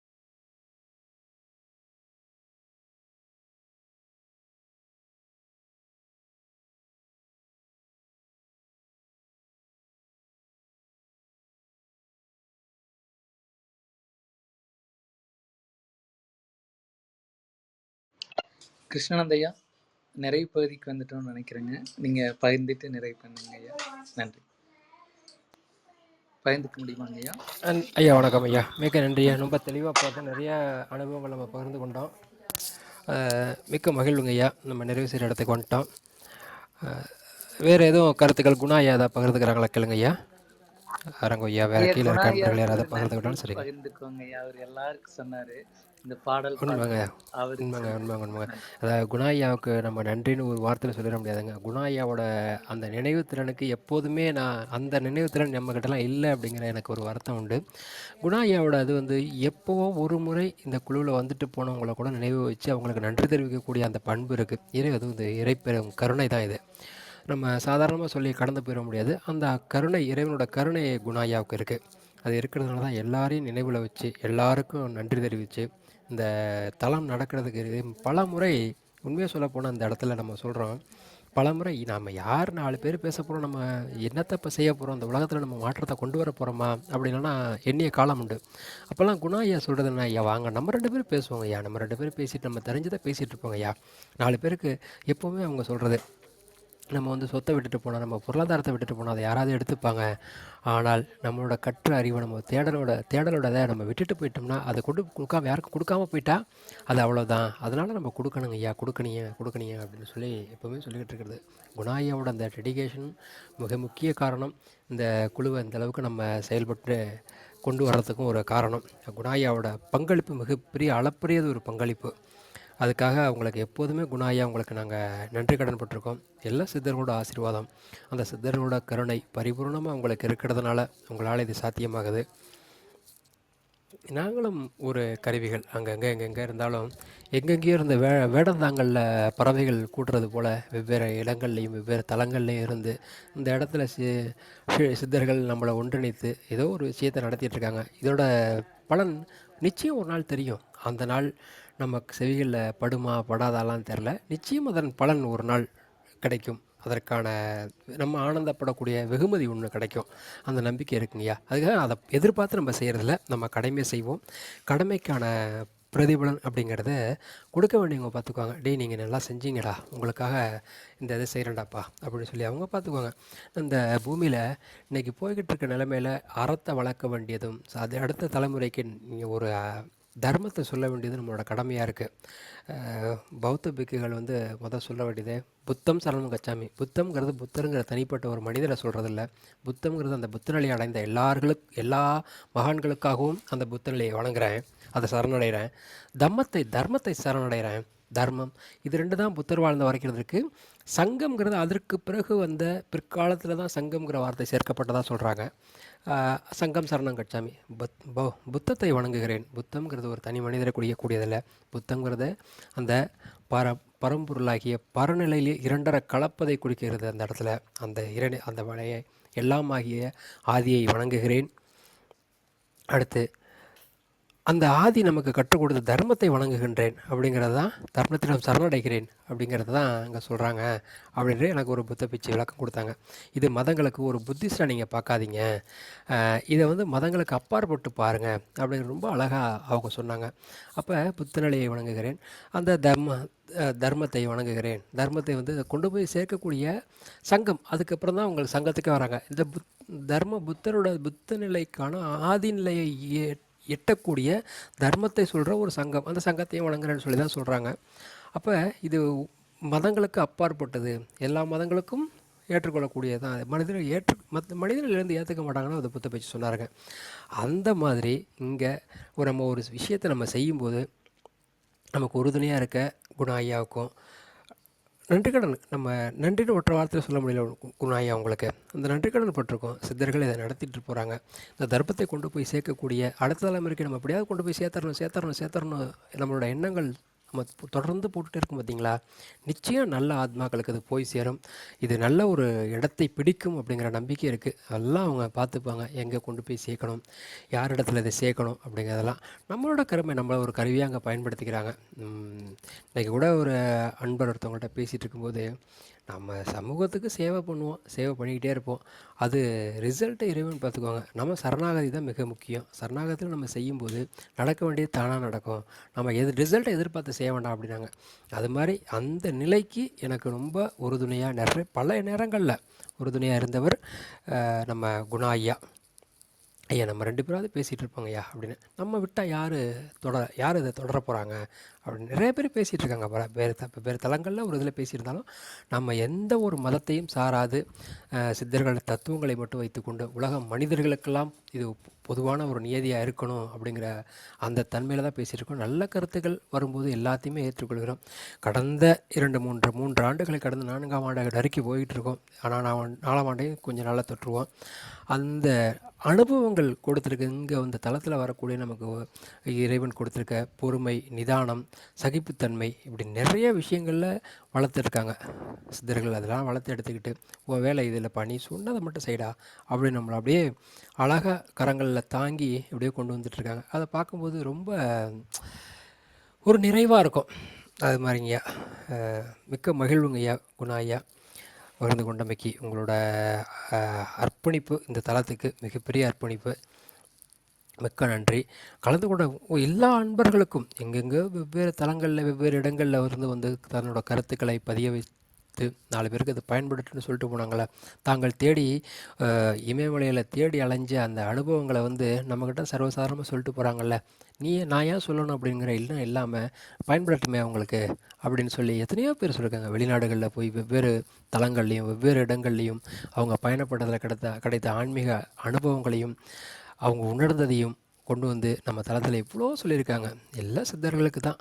சித்தர்கள் அனுப்புகிறாங்க, அவங்க சொல்கிறாங்க. இதெல்லாம் நம்ம நாம் செய்கிறேன் அப்படிங்கிறது எப்போவுமே நான் செய்கிறேங்கிறத நம்ம எடுத்துக்கிறதே இல்லை. இந்த தளத்தில் நாம் எப்போ ஆரம்பத்துலேருந்து எப்போயும் சொல்லியிருக்கிறது தான். அவங்க நமக்கு ஒரு வாய்ப்பை கொடுத்துருக்காங்க, நம்மளை பயன்படுத்திக்கிறாங்க சித்தர்கள். அந்த சிந்தனையோடு நம்ம நிறைவு செய்கிற இடத்துக்கு வந்திருக்கோம். வேறு எதுவும் கருத்துக்கள்லாம் நிறைவு செய்யலாங்க ஐயா, இல்லை வேறு ஏதாவது பகிர்ந்துக்கலாம் தாராளமாக பகிர்ந்துக்காங்க ஐயா. நன்றிங்கய்யா. வாழ்க வளமுடன்.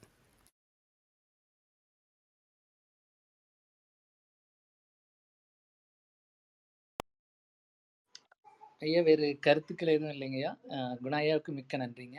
அனைவருக்கும் நன்றிங்க ஐயா. உங்களுக்கும் நன்றி. எல்லாருக்குமே ராஜேந்திரன் ஐயா, அரங்கு ஐயா, மணிவண்ணன் ஐயா, பிரபாகர் ஐயா, இன்னும் நிறைய நம்ம தளத்தில் தொடர்ந்து கருத்துக்களை பகிர்ந்து கொண்ட அனைவருக்கும் நன்றி. இந்த பாடல் தொகுப்பில் குறிப்பாக பிரபாகர் ஐயாவும் வாய்ப்பு இருக்கும்போது பகிர்ந்துட்டாங்க. அரங்கு ஐயாவும் நிறைய பாடல்களுக்கு விளக்கம் பகிர்ந்துட்டாங்க ஐயா. மிக்க நன்றிங்க. தொடர்ந்து வாங்க ஐயா. எல்லாருமே பகிர்ந்துக்கோங்க உங்களுடைய கருத்துக்களை. வாய்ப்புக்கு மிக்க நன்றிங்க ஐயா. பத்திரகிரியார் ஐயாவினுடைய பாடல் மெஞ்ஞான புலமல் இந்த வாரத்தோட நிறைவு பெறுதுங்க. கிட்டத்தட்ட 5 மாதங்களை கடந்து குணாயா சொன்னது போல் தொடர்ந்து 5 மாதம். போன வாரம் கூட பார்த்தீங்கன்னா தீபாவளி வாரம் கிருஷ்ணானந்த ஐயா கூட கேட்டாங்க, அப்போ விடுமுறை விட்டுலாமா அப்படின்னு சொல்லிட்டு. நான் கூட விடுமுறை விட்டுலான்னு, ஆனால் கிருஷ்ணானந்த ஐயா சொன்னாங்க, இல்லைங்க, ஒரு வாரம் கூட நம்ம விடுமுறை விடாமல் தொடர்ந்து பார்த்துட்ருக்கோம், ஏன் ஒரு வாரம் விடணும்னு சொன்னாங்க. அதுபோல் அந்த வாரம் பார்த்ததுனால இன்னைக்கு குறித்த நேரத்தில் 13 பாடலுமே பார்த்து நிறைவு பண்ண முடிஞ்சதுங்கய்யா. நிச்சயமாங்க. போல் ஒவ்வொரு வாரமும் ஏதோ ஒருத்தர் வர முடியலனாலும் யாரோ ஒருத்தர் கலந்துக்குவாங்க. அவங்க மூலமாக அப்படியே அந்த வார பாடல் பார்க்குற மாதிரி இருக்கும். அது பாடல் கருத்து பகிர்ந்துக்கிறவங்களா இருந்தாலும் சரி, பாடல் வாசிக்கிறவங்களா இருந்தாலும் சரி, அந்த வகையில் இது எல்லாமே சித்தர்களுடைய இதுதான் நினைக்கிறோம். நிச்சயமாக தொடர்ந்து வாருங்க. நம்ம அடுத்த பாடல் தொகுப்பும் பார்க்கலாங்க ஐயா. நன்றிங்க வாய்ப்புக்கு.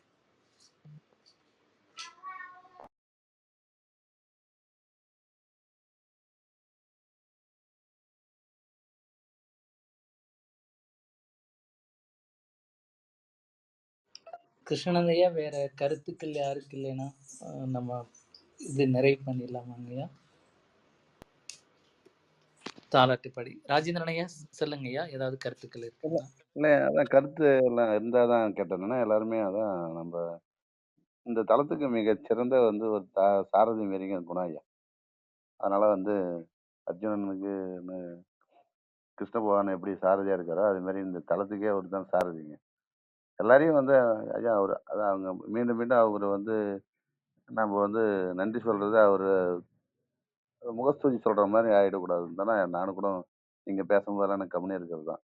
குணாயா அவங்கள ஒரு சக்தி நான் கூட கிருஷ்ணன் ஐயா நினைக்கிற மாதிரி தான். நம்ம அடிக்கடிக்கு மறந்துடுற மாதிரி இருக்க மாதிரி. ஆனால் குணாயா அப்படியே ஆவணத்தை வெளிப்படுத்துற மாதிரி கரெக்டாக சொல்லுவாங்க. அதுக்கு தான் குணாயாவுக்கு தான் அந்த மிகச்சிறந்த தளத்துக்கு நமக்கு கிடைத்த பொக்கிஷங்க. அது சொல்கிறது தான் வந்தேங்க. வேற ஒன்றும் வேற யாரும் பேசலைனாக்கா கருத்து எல்லாருக்கும் நிறைவடைஞ்சுன்னு சொல்லிட்டு தளத்தை நிறைவடைக்கலாங்க. தாலாட்டு பாடல்களை பாடுங்க. நன்றிங்க.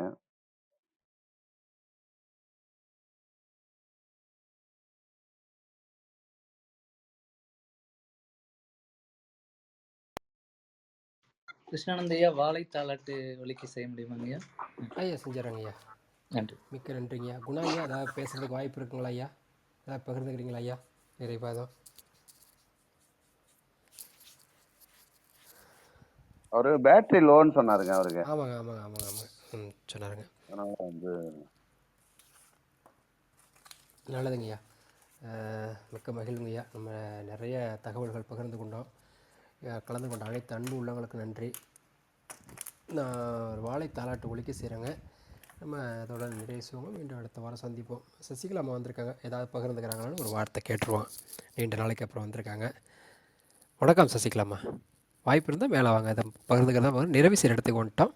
ஏதாவது ஒரு சில வார்த்தைகள். நன்றி.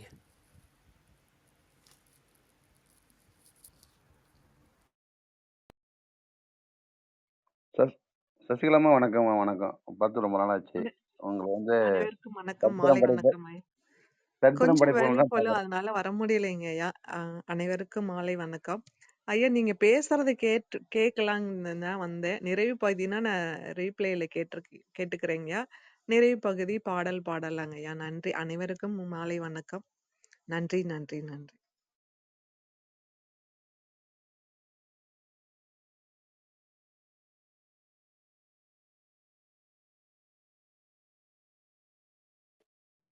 ஐயா தாலாட்டு ஒளிபரப்புங்க ஐயா. ஐயா எதை செஞ்சிடறேங்க. ஒரு நிமிடங்க, பாடல் எடுத்துக்கிறேங்க.